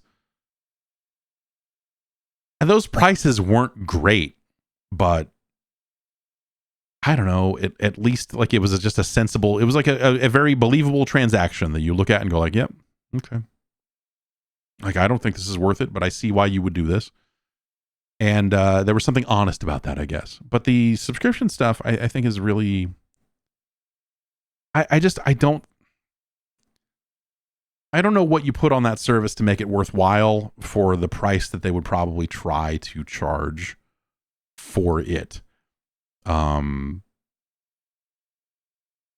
Because if we think about new games, like Sega, the output of modern Sega, which, you know, the part of this comes alongside in another interview with, who was it? The Guardian. Utsumi also said, hey, we're not going to release any more retro consoles, and kind of said, hey, we're not a retro company.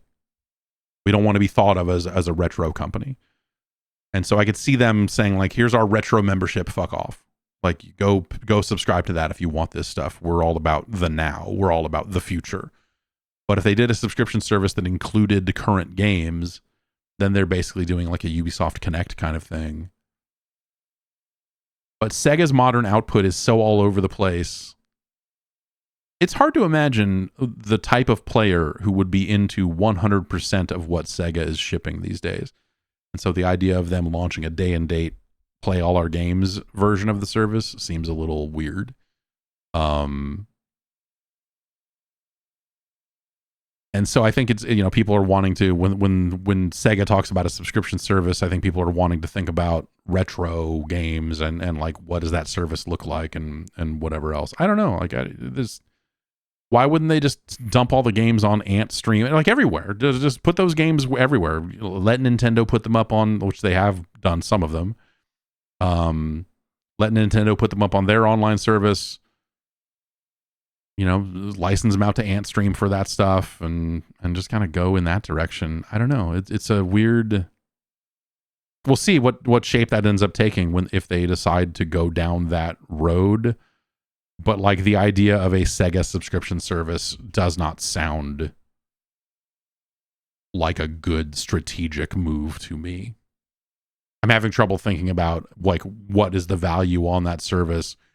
What type of money do you charge for that service to make it make sense? And like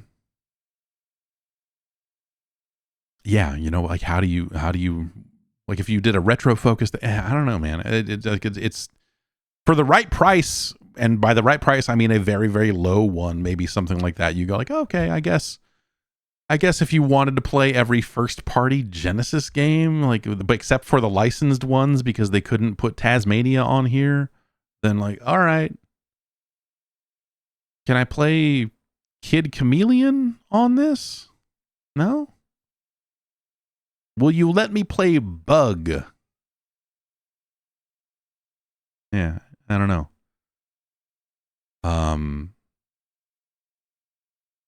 Otherwise, it just ends up being like the same 40 Genesis games that they put on every one of these collections. And you're just like, okay, cool. Yeah, I mean, hey, I like Phantasy Star 2. Great. But I have like 7 copies of it at this point. I don't know why we would subscribe to a service to play that. But yeah, we'll see what they end up doing. Sega is in an interesting place, man. They've really found a new gear. They've really found a way to kind of have an interesting level of success with some of the strategy stuff that they own now. Picking up Atlas and having that be, or having all of that be part of the same company, vice versa, whatever, who picked up who, but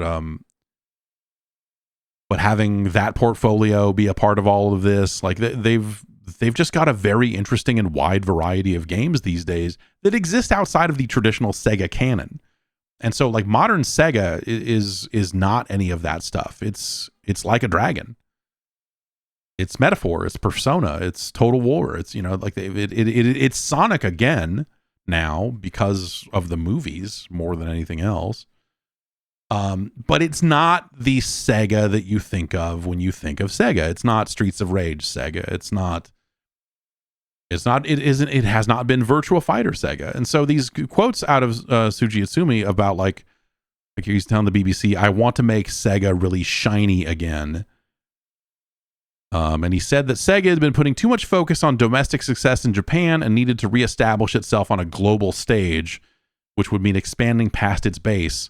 And he quotes saying, Sega has been somehow losing confidence. But why? Sega has a great RPG group. Sega has amazing IPs. Sega is a really well-known brand. So I was like, hey, now is not the time to be defensive, but more offensive. And that he wants to bring, quote, a rock and roll mentality to gaming. That's all according to an interview with the BBC. I like on its face, I like that. I like the general attitude. It's what Sega's been missing, is attitude in some weird way. And I think, the Sega's success has not always translated into people's feelings for the overall Sega brand. It's very compartmentalized because it is around the Atlas RPGs, the Sonic films. So like Sonic the Hedgehog is probably bigger than it's ever been in some disgusting way. That movie did well. They've already greenlit a 4th one. They ended 3 with a credits teaser. So, like that franchise is off to the fucking races, and they're probably going to make some sick mistake where they try to duplicate that game's success with a lesser franchise. And I can't wait to see what that nightmare ends up looking like when they go to make their Shinobi movies or what are the other stuff that they've licensed out. But like a lot of that stuff doesn't always translate. And so like I guess like in conjunction with the way that the president of Sega is talking about Sega, you know, them working on new Crazy Taxi, new Shinobi, new Virtua Fighter, new Streets of Rage, like all of that sort of stuff, I think makes a lot of sense. I don't know that those franchises will be able to turn the corner, like be able to be modernized in ways that result in fantastic games. That's not always that's not easy, right? I mean, what's a great modern Shinobi game? Is it a you know, are you making just a third person character action game? Are you making a Ninja Gaiden game that is not as difficult or as technical as that game was? Are you making something that is, you know, are you making something that is a little bit old school and so it's a side scroller? Are you making, you know, there's a variety of ways they could go there, and they've picked their direction. They're going that way, and that's cool. I hope. But like Crazy Taxi, like Jet Set Radio, for me, Jet Set Radio is especially just this case of like style over substance, and it's not quite a blank slate. But in terms of like the video game, the gameplay part of it, I think you have a lot of leeway in terms of what you build there, in terms of what the component parts of Jet Set Radio would be. And Recyclable Size says Bomb Rush Cyberpunk already beat them to it. And like, okay, yeah, no, yes, but no. Bomb Rush Cyberpunk beat them to what if we made a game in this exact vein, but like better and modernized it in some ways. But I also don't think that, like, I think if you made a Jet Set Radio game that was just that, I don't think that's enough for the goals they are trying to achieve, which is reaching beyond their base and trying to make something that is larger and bigger. I think Bomb Rush Cyberpunk is probably the ultimate realization of some of those original Jet Set Radio concepts. But who cares? On a grander stage or whatever, like, does that actually matter? Like, no. And even if they were trying to make a game in that vein, how many people actually played Bomb Rush Cyberpunk versus how many people would play Jet Set Radio? Maybe it's not that different of a number, because I don't think Jet Set Radio is that big of a franchise. So what do you do to make Jet Set Radio a bigger franchise? It's not make Bomb Rush Cyberpunk, because that is a game for people who are already in that fucking rabbit hole. So, yeah, I think it's like the idea that that's one of the games they want to try to revive, I think is kind of weird, because like, and why I think you should actually make something dramatically different. Like if they made something that like was stylistically cool the way Jet Set Radio was, but don't make a game that plays like Jet Set Radio, because god damn it, Jet Set Radio doesn't fucking play well. It never fucking did. JSRF is a better game, but like it's not like those are not fucking, that is not a fucking good game, dude. Like Jet Set Radio, like what do you, I got it to this point and now I'm gonna do this stupid slow controller swirl to do this graffiti thing. It is fucking super low impact on that end of it. And it's just like Jet Set Radio is an amazing soundtrack and a profound visual style, the likes of which only Sega could have done at that time. But actually skating in that game feels fucking terrible, and it always did. So like the idea of like, hey, we're going to make a new one of those, like, okay, yeah. Like you need to blank slate a lot of that. Just conceptually. Like what are you actually making? You make something that is, you know, stylistically awesome, and, you know, you try to make something that has a great soundtrack, but like that's still not enough. You know, like what's the game? What's the game?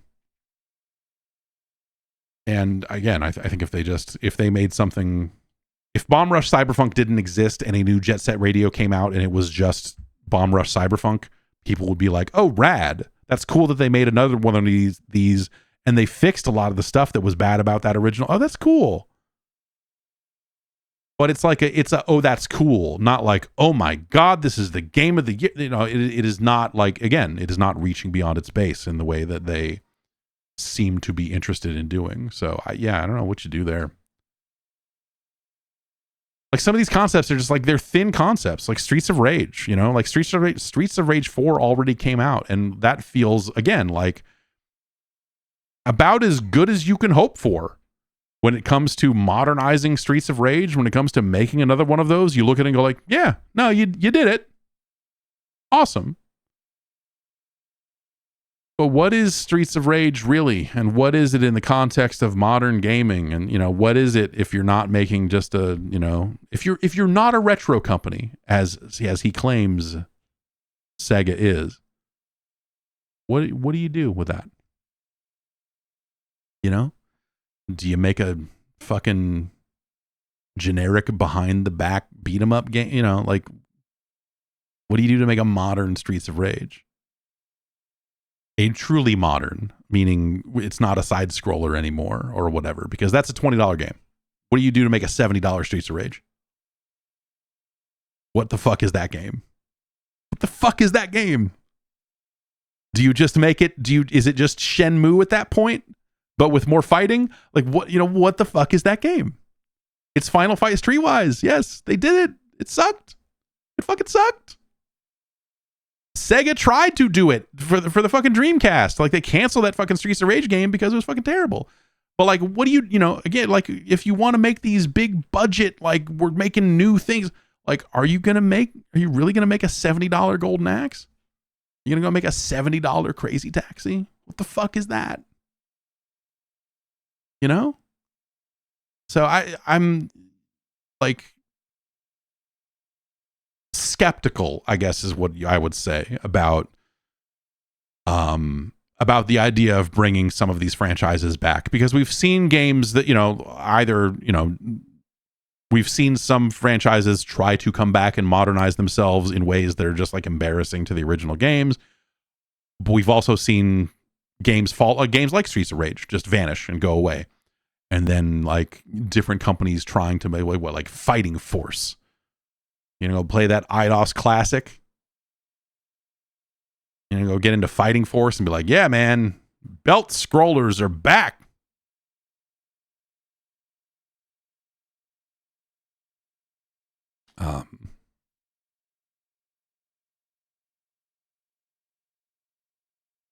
So yeah, I don't know. Like, how do you make a full price game with those? It's weird.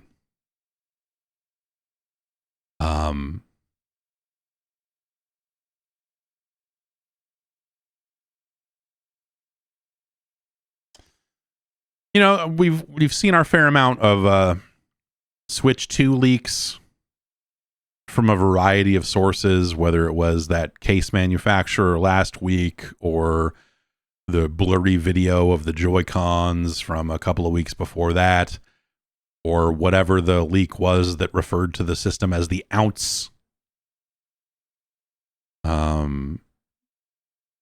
There's just been a weird variety of things about the Switch 2. Eurogamer spoke with Serkan Toto of Kantan Games, known industry analyst, and he posits that all of these leaks are are reaching a point where, you know, Nintendo may actually want to announce earlier than they had initially planned. Here's the quote they got from him. Nintendo will not have much time in January, so a potential announcement early in the month could make sense. You can bet that Nintendo is aware of all the leaks and not happy about them, even if some of them will turn out to be made up. It's actually getting so bad with those leaks that they may cause Nintendo to release information earlier than planned. You know, some of those leaks were talking about the idea of a relatively early January announce date, and so we could be a couple of weeks away from from seeing that stuff. Unlikely that it would be next week. I mean, that is technically January, but Friday is the 3rd, and most people probably won't go back to work until the 6th. It would be kind of wild for them to come swinging out first full week of January and just be like, here you go. There's been some rumors to that effect as well, because of course there has. Remember, there were a lot of rumors about the fucking 4K Switch Pro too. So I don't know. I'm very tired. I want to, like, talking about Switch rumors at some point just makes me want to lay down.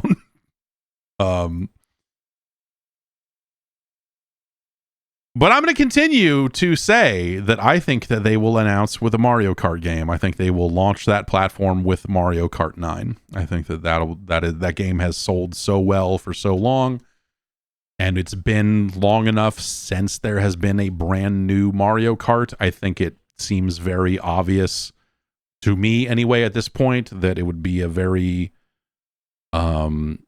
smooth system seller for them to ship Mario Kart 9 at launch.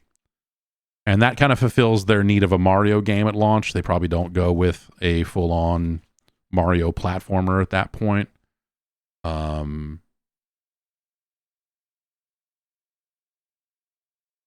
wonder if they greenlit an Animal Crossing follow-up during the pandemic and like relatively fast-tracked it. Because of how popular that game became. I mean, no one is really talking about Animal Crossing these days. Like, it fell off in a fairly dramatic way, later in the pandemic. But I wonder if that will get us an Animal Crossing game at launch. And Bowles asks, has the mobile Animal Crossing hurt the brand at all? Not as much as the fucking island one did. I'd much rather play a camping game than the fucking one that they shipped for Switch. I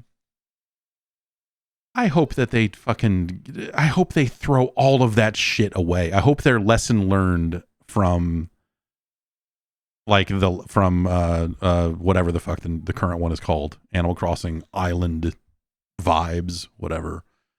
I hope that the lesson they learned out of that is like, this game sold really well, but also fucking people, this is too like, I don't want to fucking do all that shit. I think that the way that they handled you being able to place things outside, whatever, visiting other islands, like there's so many fucking things in that game that I just fucking suck. Just fucking suck, dude. I want them to build on a more grounded and sensible fucking Animal Crossing game. And I wonder how many people that, obviously, because it sold well because of how it blew up, right? I mean, the pandemic, I think, gave that game a lot of sales. There were a lot of people that were like, I need to buy a Switch because I've heard about this Animal Crossing game. And there was a time there, was it 6 months, like maybe even less, but there was a window there where Animal Crossing was like the fucking hottest thing in the fucking world. And so the sales are massive for that game. But I wonder, like if that will end up skewing the development of it, in terms of like, oh, well, clearly that means people want more of this, or if they're going to have a more measured approach and be like, actually, some of this stuff does need to be adjusted. They could probably do the island stuff again. I think that a lot of that stuff feels very first gen. And I think that they lost a lot of what made Animal Crossing great when they added all of that stuff. I think a lot of the DIY cards and a lot of the task oriented nature of that game, I think is probably its biggest downfall. And they hit you with that right out of the gate.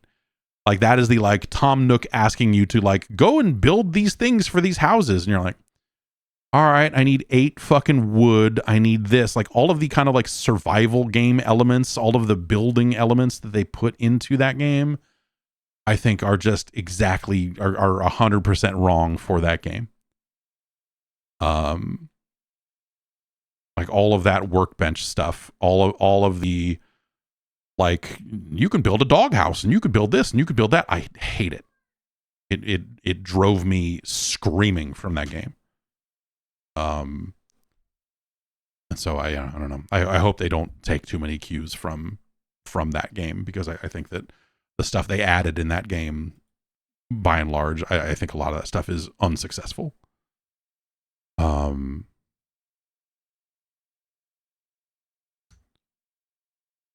But I could see that being a very early game, or if not a launch game for it, just because of the timing involved on when that game blew up and what that may have gotten them to do or had to start to think about. I think that there's a possibility there, but yeah, I don't know. The Switch 2 stuff.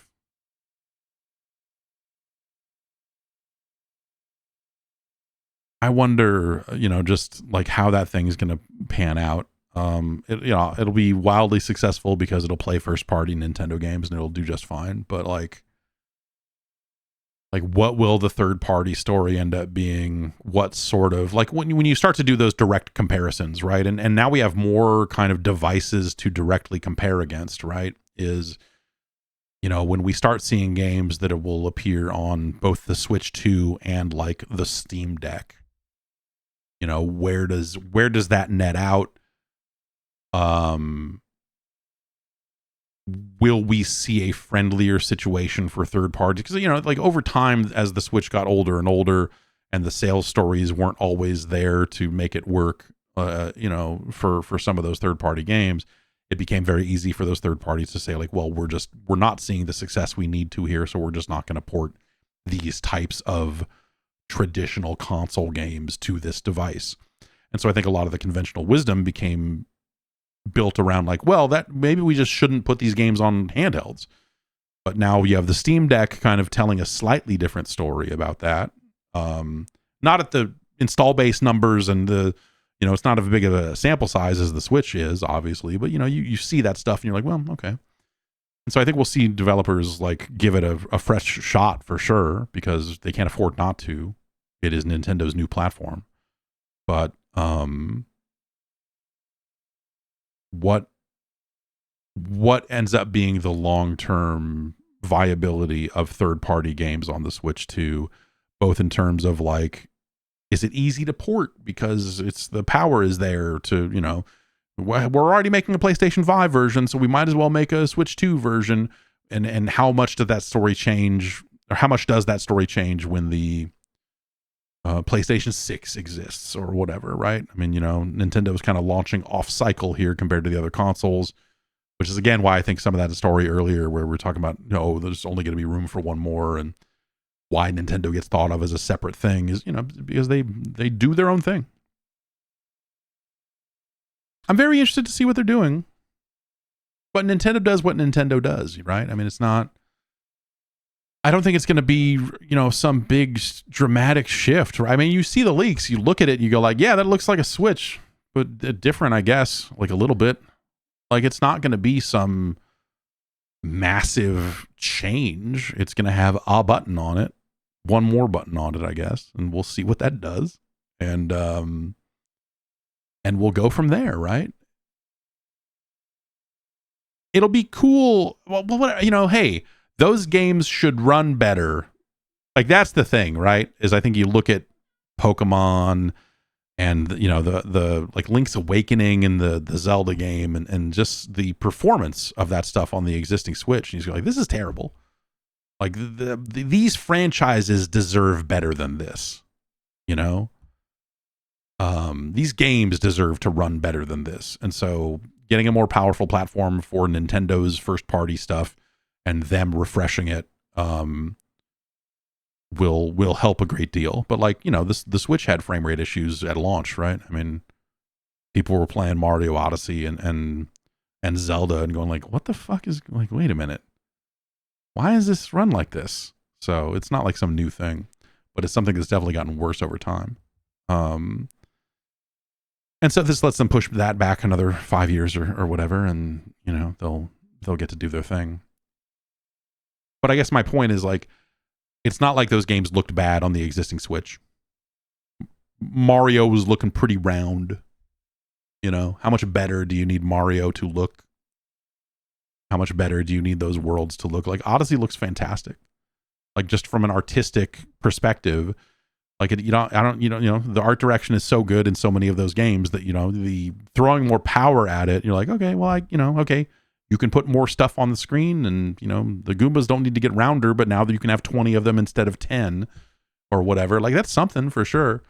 But it's like Nintendo is not necessarily poised to benefit from a graphical bump the same way that a lot of other console games or, you know, console manufacturers traditionally are.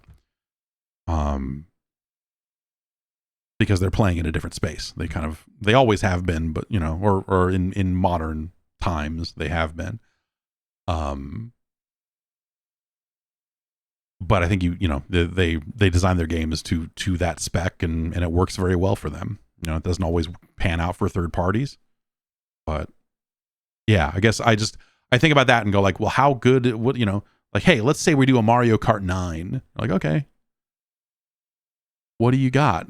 Like, what's it like? Mario Kart 8 is already, like, deluxe or whatever, is already like a very busy, nice looking game, and that's based on 2 generations ago, and it still looks nice. And you look at it and go like, yeah, man, like, these environments look cool, and it moves fast, it's bright and colorful. Like, could you do more? Sure, but it's not like it looks bad. So I guess, like, yeah, that'll be the stuff I'm most curious about, is like, what do they do to make that stuff look better, to make that stuff look different? Whatever the approach is, what do you do there to make it stand out as a game on new hardware?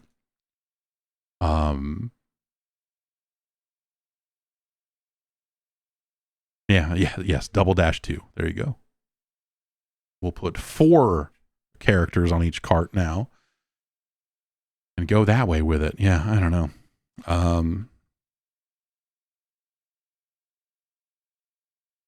And then, yeah, at some point they will continue to squeeze blood from that poor man's body, and there will be a new Smash Brothers, I assume.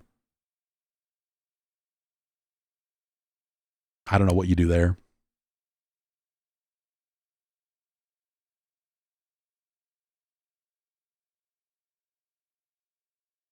I don't know. Yeah, I don't know. I don't know what you do there.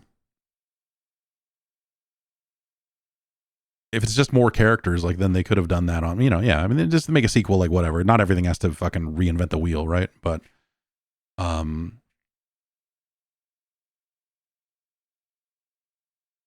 I don't know. I guess I would like to see more dramatic changes from some of these games, you know.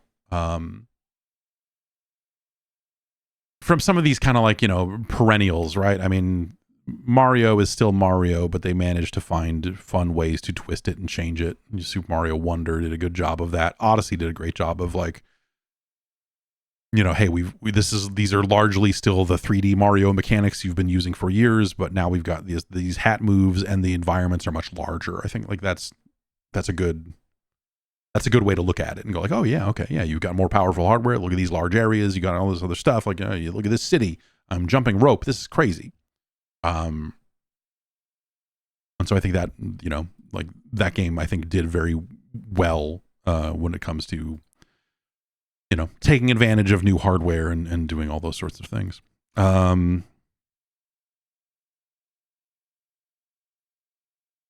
singer of Live and Learn is embroiled in a lawsuit against Sega. Johnny Gioeli claims that Sega only has the rights to the lyrics of the song, but not the other parts of the composition, and that he is asking for $1 million. In the lawsuit, he says that he was paid $3,000 by Sega in 2001 to write the lyrics for the then untitled song that would eventually become Live and Learn. And that the scope of the work changed, and he started doing more and more work for them over time. And I guess the rub here is that he didn't know that they were using that song in other games. He had continued to work with them for years and do more work with them for years on music for some of the Sonic games over time. But he wants the fees that he would have got for licensing these songs out to Sega that they did not pay. And so let's see here. GOLE's lawyer says damages, this is according to Polygon.com. GOLE's lawyer says damages for the breach of contract could be more than $500,000. Restitution for the unpaid royalties is listed at another $500,000 or more. And he says, I have no comment other than my desire to maintain the preservation of a long-standing, beautiful relationship with Sega. I do not want fans to draw conclusions or be disrupted from the beautiful memories we have made collectively with this music. I believe and hope we will come to a peaceful settlement that will be fair and just. And so this is separate from the movie. I guess he did a separate deal with Paramount to put Live and Learn into, I guess it's in the new movie quite a bit. It's a bad song. It's a bad song. I'm all about that. You want to get all that. You should put more Knuckles raps. I'm a City Escape kind of guy,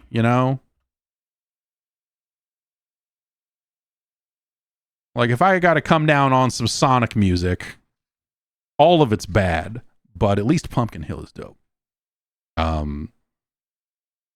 And City Escape, I think, is a better melody than anything in Live and Learn. But yeah. That's it for the news. We'll see how that lawsuit pans out. It's always interesting when someone is suing someone and in their statement, they're like, I hope we can keep working together. All right. We'll see how that goes. I feel like the Crush 40 thing, like, they kind of came and went anyway, right? There was a weird, I don't know. It feels like there's been twists and turns in that shit for some time now. I don't know. Halocomium says, recent headline said something like, Sonic is a great franchise except for the games. Yeah. Weird how that happened, huh? Like, that's kind of like what, like, there was already an undercurrent of that with the cartoons and people, like, oh yeah, Sonic, that guy loves chili dogs, something that has never really been represented in any of those early Sonic games. I don't know if at some point they did. If they did make chili dogs part of the Sonic gaming canon or whatever. But like, people liked the cartoons, and now the movies have become such a big thing. It's like a great weird thing, because I am all for the complete erasure of the Sonic games. If we could achieve that, if the movies could become so popular that people are like, oh yeah, they made some games in the 90s and fuck this shit. Whatever. Yeah, the movies are good, but ugh. Like, that is maybe the ultimate. Someone just pulling up to Yuji Naka's house and like dumping a bunch of shit on his lawn, and then he doesn't see it because he's in jail anyway or whatever. But like, I do think that they should have. Yes, they do need to wrap around and say like, yeah, they should make a video game out of this Sonic guy from the movies. They should make a game out of that. It's weird like to think about like what they've been doing with Sonic since those movies came out and became popular. Like, Sonic Frontiers is so not a tie-in to the movies, it is such a different take on that character and universe and all of that other stuff. And I think that's a really weird choice for them to make. You would have expected them, especially now 3 movies in, I would have expected them to more directly capitalize on the films, but you wonder, is there some sort of ego about that at Sega they're like, no, what the fuck? No, we're not making a movie game. No, we control what Sonic does. You guys dick around with your movies or whatever, but we're gonna make this, like I wonder if they have an attitude about it. Because they sure haven't been capitalizing on it. They sure haven't gotten Ben Schwartz into a booth to record VO for any of the games, right? I mean, like it's weird that they didn't do that, but yeah, maybe the people involved with the movie are smart enough to know they don't want to ruin the movie by having the games get involved. Maybe they're smarter than I'm giving them credit for here. Let's take a look at some emails. podcast@guard.bike is the email address for you to use. And yeah, send me some emails. Tim from Connecticut is getting into PCs. Says, I've had consoles my whole life, starting with the Genesis, and I think I finally made the decision to invest in a PC. The breaking point for me was when Starfield added 60 frames per second. I ran back to the game because I actually enjoyed it when it came out. I played it on performance mode targeting 60 on the Series X, and it plays like complete shit. I'm not a first-person shooter snob by any means, but when you're in a city in the game, it's borderline unplayable. I'm finally at a point in my life where I'm somewhat financially stable, and I think I'm ready to make the plunge into the PC world. I know very little about gaming PCs, so I'm looking for some guidance. There's a lot of bad advice you can get about PC games, and I'm here to give you some as well. So I guess keep that in mind. There are a billion different ways to tackle this problem, and there's not always going to be a right way to do it. My first question is, if I'm going the route of a pre-built PC, do you have any recommendations on sites? I've heard that NZXT and iBuyPower are pretty good. Huh. NZXT kind of got caught up in a recent thing with people claiming that they had a subscription service for PCs that apparently was not a great deal, and some people were calling them out about that. I have never had an NZXT computer. I bought this computer, or the computer I'm on right now, earlier this year, and I looked at them, and they, I guess when you look at the parts and the prices, a lot of that stuff is fairly similar. Because, you're going to be able to pick motherboards, you're going to be able to pick, you're going to be able to make all the mistakes you want with some of these PC configurators if you want to go down that road. iBuyPower. So this machine that I have now is an iBuyPower machine. I bought it from them. I did not buy their, because a lot of these companies will do pre-built, hey, this is already built, we'll ship it tomorrow, it's based on these specs, and you don't have to customize anything. I didn't go that route. I ended up customizing, saying, no, I want this. And I for once I decided to spring for the more expensive motherboard. A few people in chat are saying go to Micro Center. What is this, Canada? What am I going to fucking go to Canada to buy a computer? Are there Micro Centers in the United States? No, right? I've never seen one. I have never seen one in my life.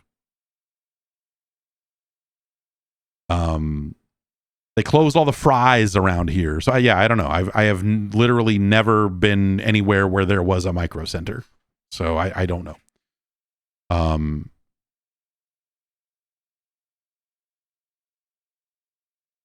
But yeah, the iBuyPower process was relatively easy. Before that, I bought a PC from Origin, and that was okay, but I ran into a situation where the GPU they sent me was bad, and so I had to replace it immediately. I had to send it back to them, and they had to send me another one, and getting them on the phone was actually terrible. But they made it right in the end. And they were in the middle of getting acquired at the time, so I think it was a situation where like all of their customer service was fucking terrible because they had just gotten bought or whatever. I don't know who. I think they got picked up by Corsair or somebody. So maybe that's why it was bad. But like they made it right. But getting someone on the phone took like 6 or 7 hours of me waiting on hold and all this other terrible shit. Like eventually the CEO or the head of the company DM'd me on Twitter and said, "Oh, I'll make it right for you," and then didn't, and then vanished. It was like, oh, okay, all right, what am I supposed to? And finally, I got through on the phone and said, "What the fuck?" And talked to somebody who made it right immediately. But it was it was a bad situation. You're getting a fucking a 4090, and or I guess that was a third. I guess that would have been a 3090 at the time. Yeah. Anyway, when I bought this computer from iBuyPower, which is a terrible name, and like I had a ton of misgivings about buying from them, specifically because the name was just it sounded scammy. You're just like, ugh. But they had the parts I was looking for, and I was like, whatever, man. Anyone can build a computer. It'll probably be fine. And it was. The thing that you may run into buying a pre-built PC, and they did this, and it's the right thing to do based on the experience I had with the previous PC that I bought, is they shipped the GPU out of the computer. Instead of like putting it in, like the Origin PC I bought, the GPU was in there, and then they had a bunch of plastic, bricks and everything in there to try to hold everything in place. And that GPU was dead on arrival. These people sent in the box was a separate smaller box that had the card in it. And so I had to install the GPU, which is easy. But if you've never done it before, it's daunting. It's daunting to put a fucking graphics card into a computer. They had a little one sheet instruction manual, because really you just go plunk, and then you take the power cables and go clip, and then screw it all down, and you're good. It's not hard to do, but if you've never done it before, you're going to be like, I'm going to fucking break it. Shit, I'm going to fucking, And so, I'd watch some videos about people doing it just to, until you feel comfortable doing it. It's not nearly as scary as it initially looks. But you do have to press firmly, a little bit more firmly than it seems like you should have to. And you go like, I'm going to snap this motherboard in half. God damn it. But yeah, my second question is probably a really stupid one. Is antivirus software on a gaming PC necessary? I feel like I never hear about antivirus software anymore. Is it built in? Does it come with custom PCs? Is it a subscription-based model? I've been lucky enough to work for a company that has provided my laptop for the past 10 years, so I haven't had to worry about this. So Windows has a built-in thing called Windows Defender that is an antivirus, and it's fine. You don't really need to go find some external, like Windows will support that if you want to, but there's no really good reason, unless you did something that you're worried about, and then you might go like, should I go grab Malwarebytes and just run a scan or whatever. But like generally speaking, Windows Defender is fine. Keep it up to date. Run Windows Update every couple of days. Or if you're like me, multiple times a day because you're just bored. And you'll be fine on that front. But yes, there are, like I was talking about last week, there are definitely like terrifying things about, I really firmly believe there are terrifying things about getting into the PC market without having a lot of experience with PCs.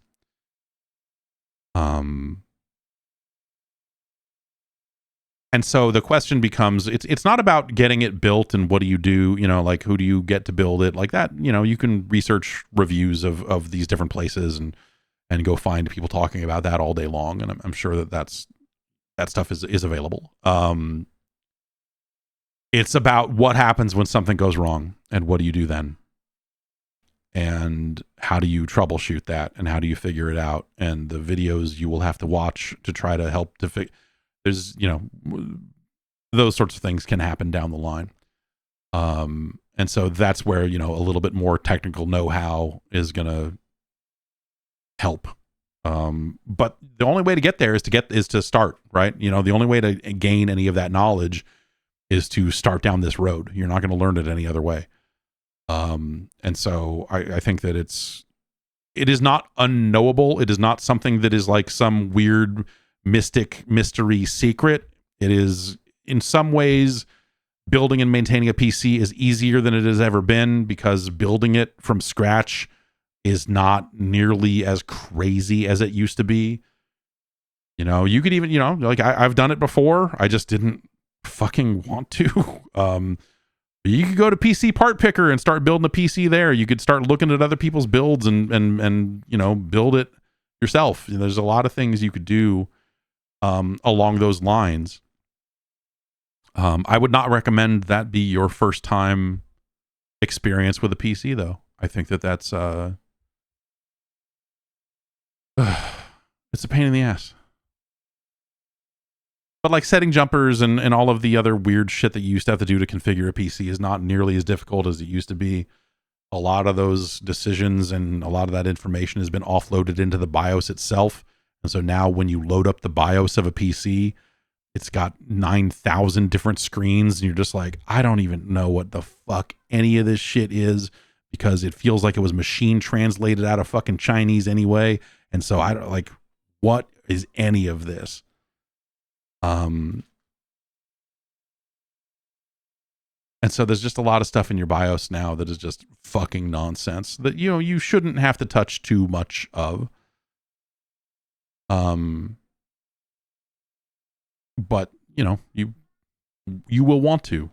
At some point you'll say, I need to enable resizable bar, and you'll look around a room at no one and go like, what now? And you'll have to dig into your BIOS to turn that on. In my current BIOS, it's at the very top of the screen, and you can just turn it on. It's just like it's like, it seems like something that should be under a different menu or whatever. Yeah, I don't know. It's that stuff is fucking ridiculous.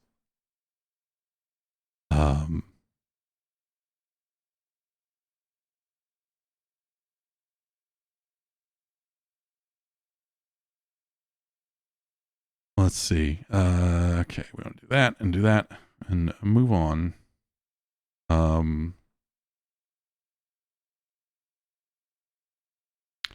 Matt writes in and says, my wife and I recently had our first child. Our son was born a week ago, and although things were a bit rough at first with the birth not going as we had planned, followed by a bit of an extended hospital stay, everyone is now at home, happy, healthy, and recovering well.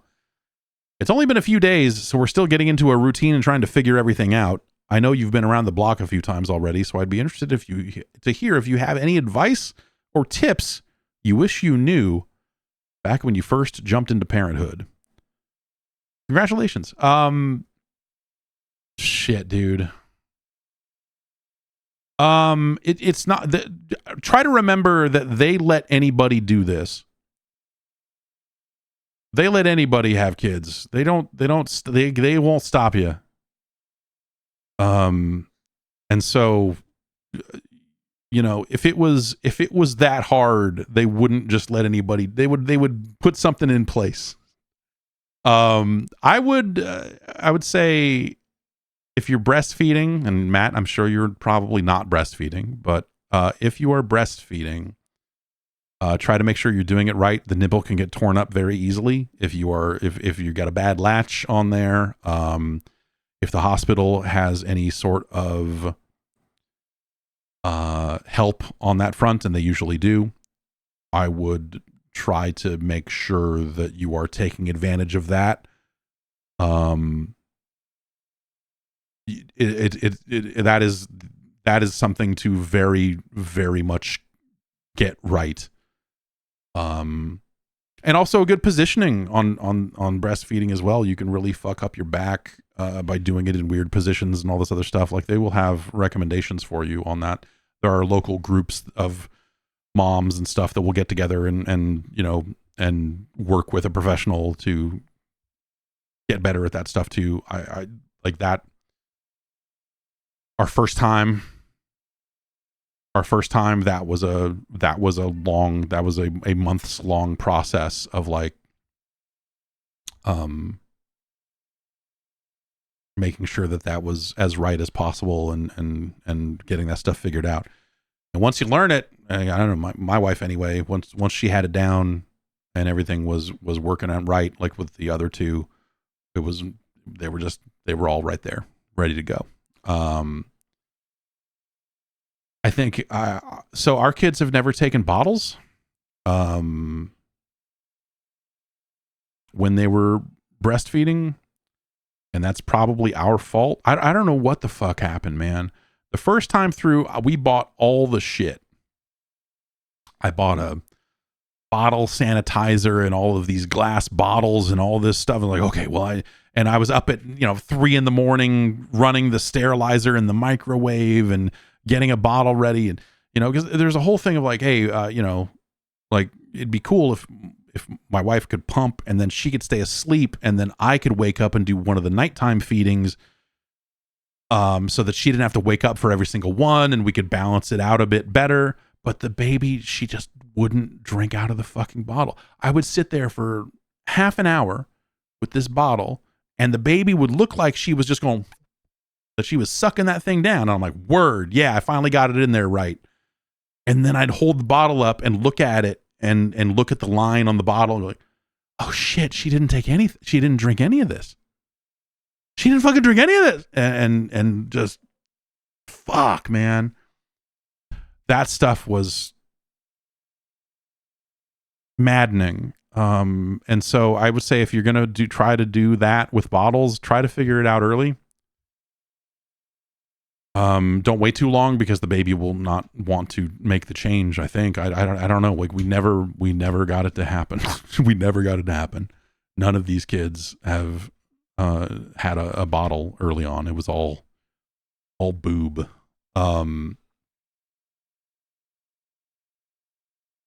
Oh my God, those times were, yeah, because you're not sleeping a lot, but and I guess like my other advice would try to remember that no one in this situation is sleeping very much, and so try to keep yourself in check. It's very easy to fucking fly off the handle when you have not slept, and try to remember that everyone is fucking exhausted, and try to have some fucking grace through the whole thing if you can.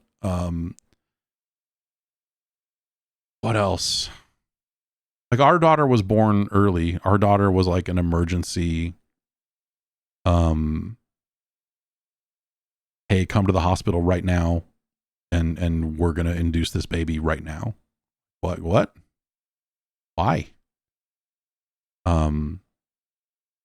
It's because of something called cholestasis. My wife had to go, like, it was just like, I had to come home from work and deliver the baby. And it was like, oh shit. And we had like not a month, but it was like a few weeks at least left. And so I hadn't learned how to put a fucking car seat in yet because I didn't need to do that for a few weeks. And so it was like, okay, well, I guess I'm going to take this car seat and throw it in the back of this car. And then while you're in there having a baby, I'll come out here and try to figure out how a car seat works. So it was like me and my father-in-law, and then later me and my mom giving it another look out in the parking lot trying to install this fucking car seat. I've since gotten pretty good at installing car seats. I hope. I don't know. Shit. But if you're home from the hospital, you've already done that. They wouldn't let you leave if you hadn't. So, but that stuff's really, I was gonna say tricky, but more annoying than anything else.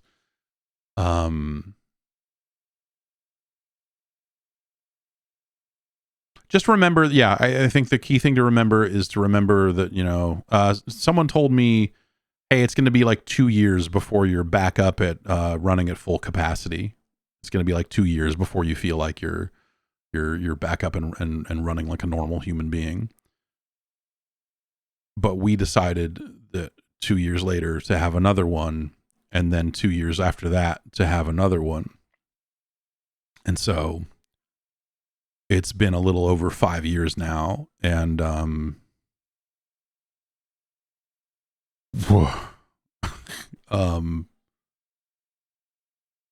so yeah, we just kind of kept resetting the clock on that one. And so yeah, I'm looking forward to the day when I am back to normal. Whatever the fuck that means. But yeah, that's I would expect something like that. You know, be careful when you're driving a car, when you're exhausted, all of that sort of stuff. And you know, because you're going to be tired for a pretty long time. That's really, those are probably the key ones. But the other thing is, like, you know, don't freak out as much as you want to. That is the difference between number 1 and number 3 is, like, with number 3, she's just crawling around. We're like, yeah, she's fine, whatever, she's fine. And that's almost scary, because then you worry, like, am I getting too lax? I need to make sure, wait, is the baby actually fine? And you jump down a different, you get weird in a different way that time. But yeah, try to turn to whatever resources you can. If you've got people in your life that, you know, remember, you know, we had a situation. It was just like, we didn't have a lot of like family advice. It was a lot of like, oh, I don't know, it was a long time ago. I don't know. Like, oh, all right. I guess we're just here on our own then. All right, we'll figure it out. With a lot of that stuff. So, you know, try to find a community, you know, like I said, with the breastfeeding and stuff, there are clinics and other things that are, you know, good ways to talk to other new moms and other new parents and stuff to try to figure some of that stuff out. If it's a girl, try to check for hip dysplasia when you can. I don't know when the right time to do that is, but with our first, she had hip dysplasia, and it was caught pretty late. And so that was really terrifying, because we went to the hospital and met with doctors, and they you know, they scanned her and did all this stuff and took x-rays. And then they were like, yeah, she's got it. It's not great. We're going to put her in a brace. We caught this kind of late. So if this brace doesn't work, she's going to need surgery. And so you're already kind of freaking out, because you're like, well, so now she's in this brace, and is she ever going to learn to crawl? Is she ever going to, you know, like all this other stuff that you get to freak out about. And then between her getting diagnosed and her going back in for x-rays, the pandemic started. And so we couldn't go to the hospital, because the hospital was reserved for people who were dying of COVID. And so all of the news, you know, this was a children's hospital, and they were like, do not come to San Francisco. Do not come to this fucking hospital unless you are dying. Don't get anywhere near here. You know, this is like pre-vaccine pandemic times. And so we're like, okay, but like, how do we find out if this worked? How do we find out if, like what do we do about this baby's been in a brace for all this time, and I've wiped poop out of this brace multiple times, and this brace has seen some action. And also, what do we, you know, so how do we find out if this worked or not? Because we can't. And so eventually we had to go for x-rays, and the x-rays were not at the hospital. The x-rays were at a separate facility. And so it was a lot easier to go there, because it was not a hospital. And so we got those x-rays done, and then just kind of got the word back at that point was like just the equivalent of like a thumbs up, like, hey, you're good, whatever, I gotta go. I'm like, oh, okay. Because doctors were too busy at that time to deal with anything other than COVID. And so, you know, it was a very interesting situation to be in. was a very scary situation to be in. But between like the X-ray tech and the doctor, like you got just enough of a like, yeah, it's good, to feel like okay. And then she started crawling, like, you know, it didn't really hold her back on her crawling or anything like that. But basically it was like, you know, this hospital is incommunicado. You cannot fucking call it. You cannot get people on the phone to talk about whatever your bullshit is, because we've got this other thing going on. And it was a really fucking wild time. And she's fine. And she's fine now. But at the time it was like, you know, it was like all encompassing. It was just like, okay, like I'm already like working from home and like all this other stuff is happening. And it was a really bad time. And, whatever. Hey, guess what? The pandemic was a bad time. It kind of still is. I don't know if you noticed. But yeah, that was terrifying. I would say assume that you're going to have some fucking scary thing that happens. You already have, from the sounds of things. And so, but there's going to be times where you're like waiting on results of something and trying to figure this, you know, with our youngest, she was born with a breathing condition that made it sound like this rattly wheeze every time she took a breath. And they were like, the word from the doctor was like, well, you know, if she turns blue, that's bad. Like, no shit. Really? So, you know, yeah, if it just, you know, as long as, you know, it should be fine. It'll be fine. They grow out of it. It's not a big deal. They grow out of it. If the baby turns blue, call 911 with that. You're like, okay, all right, great. I'm just okay. So I'll spend the next 6 months staring at this baby for 24 hours a day, then going, oh God, oh God, oh God, oh God. She grew out of that, as they said, and she's fine. But I just, you know, I guess like the thing I would say is like assume that there's just gonna kind of be stuff along the way. You know, a baby might choke on something and you're fishing food out of the back of its throat, or, you know, just keep your cool as best you can. Because there's too many things happening all the time for you to be terrified about every single one of them. So, yeah. Just get used to it. Just get used to the poop and the pee. Just like whatever, man. I don't know if it was how we were changing her on a changing table or whatever. Actually, you know what? I got peed on today, and not for. I didn't have to pay any. It was nice. No, this is the first time with the youngest that has happened. That I actually got peed on. With the first one, there was a lot of projectile poop.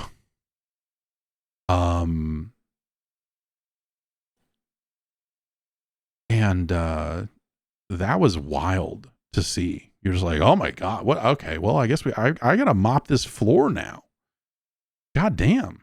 So yeah, I would say just get used to, you know, if you never had a cat before, like it's different than pets. Like pet owners love to say, well, I've got my fur babies, and so I know things, and like, no, you don't know fucking shit. I've had cats and dogs. You don't know shit about this. Stop trying to say that it's like, oh yeah, it's just like owning a pet. Like, no, it fucking isn't, motherfucker. Holy shit. People love to do that. It's the worst. But yeah, you know, the poop and pee thing. Just become one with it. Just like, yeah, man, whatever. Like, this is why we have a washing machine. This is why, you know, like, this is why soap was invented, man. Just fucking wash up and continue on. It's not that big of a fucking deal. Unless you're having like violent reactions to the smell of it or whatever, like, in which I would say fucking grow a pair, goddamn. No, you just, you know, whatever. Just get used to it. There's going to be poop. It's going to be weird. There's going to be, you know, you've got years of like looking at poop, wiping poop off of stuff ahead of you. Just take care of it. It's not that big of a deal. Like, there's no time to be squeamish about poo-poo and pee-pee. Just clean it up and move on. If it gets on the floor, clean it up and move on. Just it's whatever, man. This is what you wanted. This is what you asked for. So yeah, don't waste a bunch of time going like and keep your fingernails short. Both so you don't scratch the kids up, and also because cleaning poop out from under your fingernails is unfucking pleasant.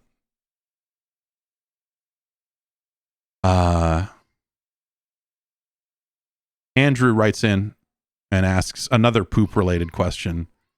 My almost 6-year-old daughter asked to see Sonic 3 so she can, and I quote, see Shadow kill Sonic. Am I raising a degenerate, or is her heart in the right place? No, that sounds good. I think of the reasons to go see a Sonic the Hedgehog movie, to go see Shadow kill Sonic sounds pretty good. I'm going to say, Andrew, you are raising a degenerate, and her heart is in the right place. But she'll probably be bummed out. I'm guessing that doesn't. I haven't seen the movie, but I'm guessing that doesn't happen. All right, last question here. Andrew from Seattle writes in. Last week you mentioned a story where someone at GameSpot was talking about their advice not being taken regarding development on Turok Rage Wars. Yes, it's true. I did. That got me wondering what the preview event dynamic was like back then, around those GameSpot days. Were publishers expecting any kind of feedback or gut reactions or first impressions type stuff? Or was it a case of playing your cards a little closer to the vest? I'll stop and take that one. So we tried to not give that kind of feedback because it wasn't our place. We didn't want to ever create a situation where we were like, oh, I gave them that advice and they didn't take it. Fuck this game. Like, you you just don't want to end up in that situation. And so I think a lot of us, I know I did it this way, and this was kind of the way that we wanted people to do it, was to kind of play it off. Because they would always ask, so what do you think?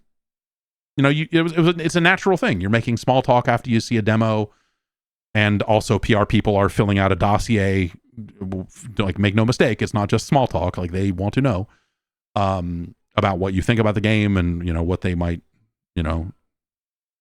like how that might work. And so it was always kind of a blanket, like, oh yeah, it looks interesting, yeah, and like, oh, cool, yeah, no, it was always like that kind of vibe. I was like, oh yeah, that was an interesting demo, yeah, that looks cool. Like, pretty non-committal in those types of situations. I remember walking out of demo rooms at the EA building multiple times, one of the many EA buildings, and having that exact conversation. Like, yeah, no, it looks neat. Thanks for showing. Yeah, no, it looks nice. Yeah. All right, moving on here. Were there lines in editorial between preview and review coverage? I was wondering if there was any sort of more formal curtain between those two things, or if the delineation was more fluid. I know different outlets did things differently, but I was curious for your thoughts. So we tried to have separate previews and reviews teams. And so that's why I didn't go to a lot. That's why I've never been to Canada. There are a billion times that, like, I'm sure people who were working in previews have been to Canada over and over again, whether it's to see BioWare or whoever. But like, I barely went anywhere. I started covering trade shows and stuff because I was good at not sleeping. And so I would go to TGS and go and do that stuff. But in terms of like actual preview stuff, we tried to keep it separate, but like the reality of it is that you never really have enough people to do that. And so the thing we did try to maintain, even in a world, because, like, you're going to E3 and you're covering games and you're taking meetings and you're talking to developers and you're doing all that stuff anyway. And some of these events are large enough that you need more people at them. And so, to truly cover every game, sometimes I would end up going to something or whatever.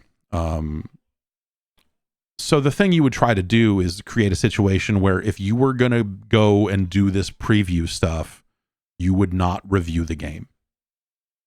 You would try to get someone who could have a fresh take on the game to review the game. And this was, you know, this was the idea, this was the ideal, was to not have the same person doing all the coverage on a game, because you don't want the person who has heard the story from the publisher over and over again and had it drilled into them. You don't want them to go on and then review the game. And, you know, based on what they heard it was going to be, based on expectations that the average player is not going to have, or even just, you know, hey, like they know these people or whatever else, you know, weird relationship stuff that you just don't want to, you just want to sidestep it as much as you can.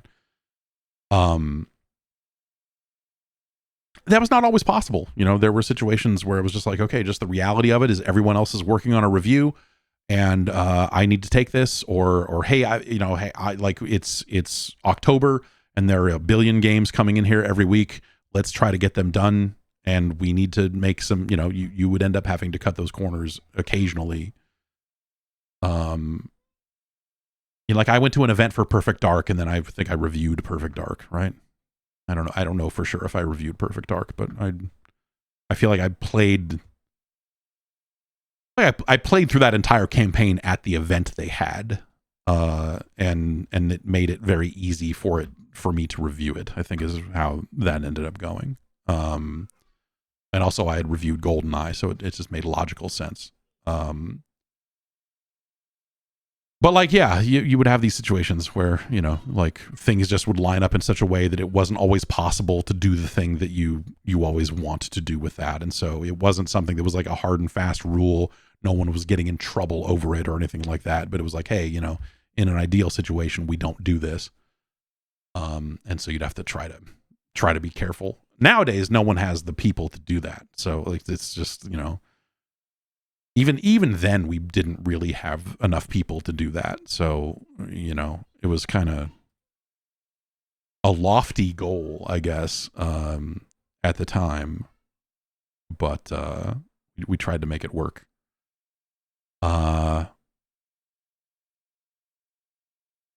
Let's actually just take one last one here. I know I said at the beginning of the show, we got an email about the retro tank. I'll try to save that for next week because it's kind of a longer one. So I'll take these couple of quick, short ones. Jerry in Wisconsin wants to know, is How High a good movie? I like it. Is it a good movie? I mean, I don't know. Sometimes that's a different conversation.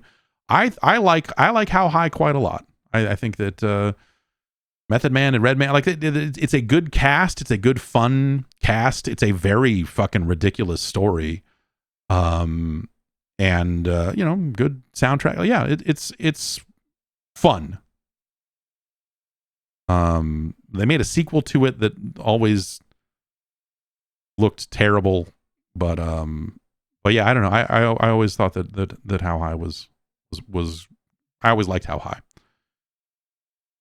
X Scissors says it's no Soul Plane. No, I mean, look, I saw Soul Plane in theaters opening night. Soul Plane's not a good movie. I enjoyed parts of Soul Plane, but Soul Plane is not a good movie. Fucking Soul Plane. All right, Kyle writes in, what's the deal with gacha games? The Game Awards is having these in several categories. Zenless Zone Zero, Genshin Impact, Wuthering Waves, and I have not a clue about them. Should anyone try these? Is the gameplay good? Please explain it to me as a nearly 48-year-old. So these modern gacha games that are, you know, that are not just phone games and whatever else are really, I think you could call them insidious. I think that, you know, because they're in some dark way, they're finally actually making decent games. A lot of this free-to-play stuff, a lot of this mobile stuff, a lot of these gacha games were attached to games that were not very good. And they eventually decided to actually start investing in development and making pretty decent games. So like Genshin Impact, I had a pretty good time with it. It is, I'm not going to call it a Zelda-like, but in a post-Breath of the Wild world, it is taking some cues from that and actually doing it somewhat successfully. The gacha thing GACHA, comes from Japan, and it is this idea that you are putting a coin in a machine and turning the thing and getting the toy out, and you are opening the capsule. It's all this kind of capsule toy concept. They have applied that to characters in a game. And so they make these games with like large rosters of multiple characters. And the thing they do is the different characters will have different levels of rarity. And so the higher, rarer characters will end up being better. I mean, ideally, it's not always the case. But generally, you want to get a 5-star version of these characters. And there are ways that if you get a 3-star version of the character, you can feed it a 2-star version and get, you can kind of build a 5-star eventually by pulling the same character over and over again. Or sometimes you'll just get a rare lucky pull and get a rare version of the character, and you'll be like, oh, fucking sick. Different games handle that aspect of it different ways. And so they will charge you for these pulls. They will charge you to turn the fucking crank and fucking get another character. And these will effectively be blind boxes. You won't pick a character. You will randomly get a thing out of it, and you might just get a bunch of swords in some games, depending on how they do it. And so even the characters themselves are rare, even in the low star version. And so it's a situation where, it's not always a premium currency. If you play enough, you can earn enough currency to pull the fucking lever of the fake slot machine and get your characters out. But you can also just pay for 100 pulls and just be like, ha ha ha ha ha. And so this aspect of the game is like incredibly insidious, because everyone likes their best girl and everyone wants the highest level version of their best girl. And so they've got, and in some of these games, it's not enough to get like the 5-star version of it. You have to pull 10 of the same card and combine them to get the best version of your fancy anime lady, and so it's not enough just to get like one lucky pull. You've got to get 100 of them, or whatever it is. And so it's really, it can get dark fast when you start to think about this stuff, or when you start to really look at this. And the thing that they've done is they've started making the games decent to good in some cases. Zenless Zone Zero was not for me. Genshin Impact I thought was it was pretty all right. But this is essentially gambling. I think anything with like any kind of random chance, random pull type of thing should be more severely regulated than it is right now. I think that stuff, FIFA or whatever the fuck they call it now, not FIFA. All of this stuff should be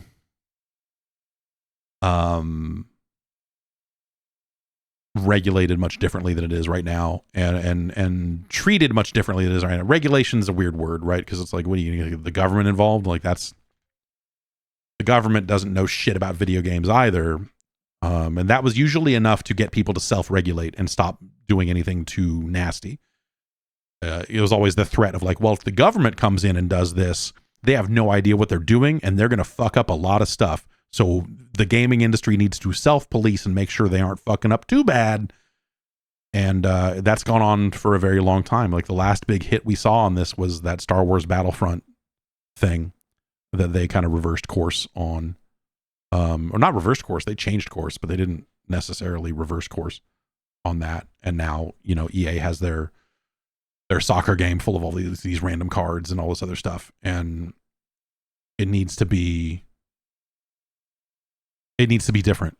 It needs to be different. And whoever does that, whether it's the government or whether it's, some governing body in gaming, I think they've already failed to do that. And I think that now we have, all these other elements, like a lot of this stuff coming out of China now feels like they're going for it in a way that, even EA seemed a little afraid to do for a while. But, because of the way people view free to play and phone games and all this other stuff, like, I think that a lot of that hasn't happened. There was a story, like Peggy, the ratings board in the UK, I guess. Is it the UK or is it all of Europe? I think it's just the UK, right? They use the GSK anyway. Peggy rated Balatro 18 plus because it has like cards in it and elements that, you know, like elements of poker are a part of that game. There's no gambling, there's no money to be made. It's just you need to understand some of the loosest concepts about poker and the value of poker hands in order to do well at Balatro.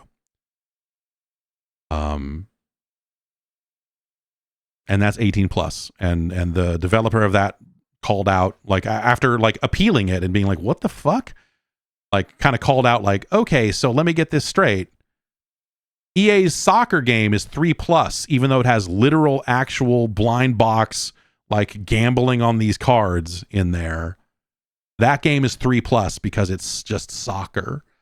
But Balatro, because it has these mild elements of poker in it, is somehow 18 plus.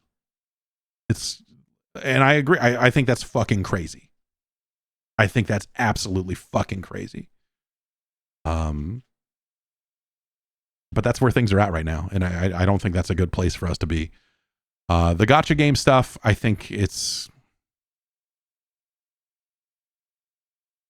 you know, a lot of cases I think you could do better. I don't know. Like I say this as someone who I actually just wrote a long thing about the first Descendant, which is kind of not one of these games purely.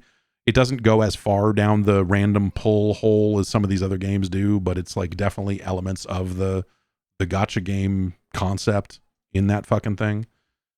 And so the industry can't self-regulate because they've already fucked this up. The government, you probably don't want them to come in. Not the US government, let's say. In the EU, I think they've actually been doing decent work on this front, and hopefully they will save us all in a weird way. And so it comes down to you to self-regulate, and I think that that's a really hard thing to ask of everybody. There are a lot of people who are going to be able to do that and not have a problem with it, and maybe even spend a little money here and there and feel okay about it. And you're going to have some people that are a little more compulsive about it, and for them, this stuff can get very dangerous very fast.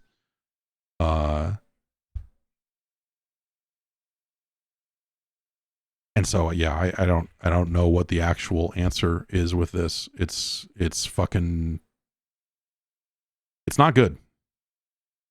But if you want to play these games, play these games. You know, like, I'm not going to tell you not to. Like there are aspects of these games that are like actually interesting and sometimes really well made, and fascinating. So I'm hesitant to just write them off completely. But at the same time, people need to know going in, this is what this is. This is what they hope to get you to do. And you need to be aware of that. You need to be careful. And you need to also make sure that your kids are, you know, not getting into this thing. And then the added peer pressure, like, yeah, that stuff, the peer pressure aspect of spending money on games, like, that's something that even Fortnite gets into a little bit. So, like, there's a lot, there's more than enough of this to go around. And it can get, like I said, pretty dark pretty fast for some people. So watch out. It's frustrating that those are the sorts of warnings we have to give about video games these days, but that's where this stuff is at. That's going to do it for the show. Today is Christmas Eve, which means next week will be New Year's Eve when we reconvene for the podcast. So come on back on Tuesday. We'll talk about probably, I don't know what, man. I'm guessing there won't be a lot of news this week because everyone is no one's working this week. And so there's probably not going to be a lot of news to go around. I will not be here on Wednesday of this week because it's Christmas and I'll be hanging out and doing stuff. At least I won't be around in my regular morning slot. If, you know, well, who knows? But I'll be here Friday to rank some 8-bit Nintendo games. So come on through on Friday. We'll build the list. Thanks, everybody. Head over to patreon.com/Jeff Gerstmann. You can get an ad-free version of this show and some bonus shows, all the good stuff.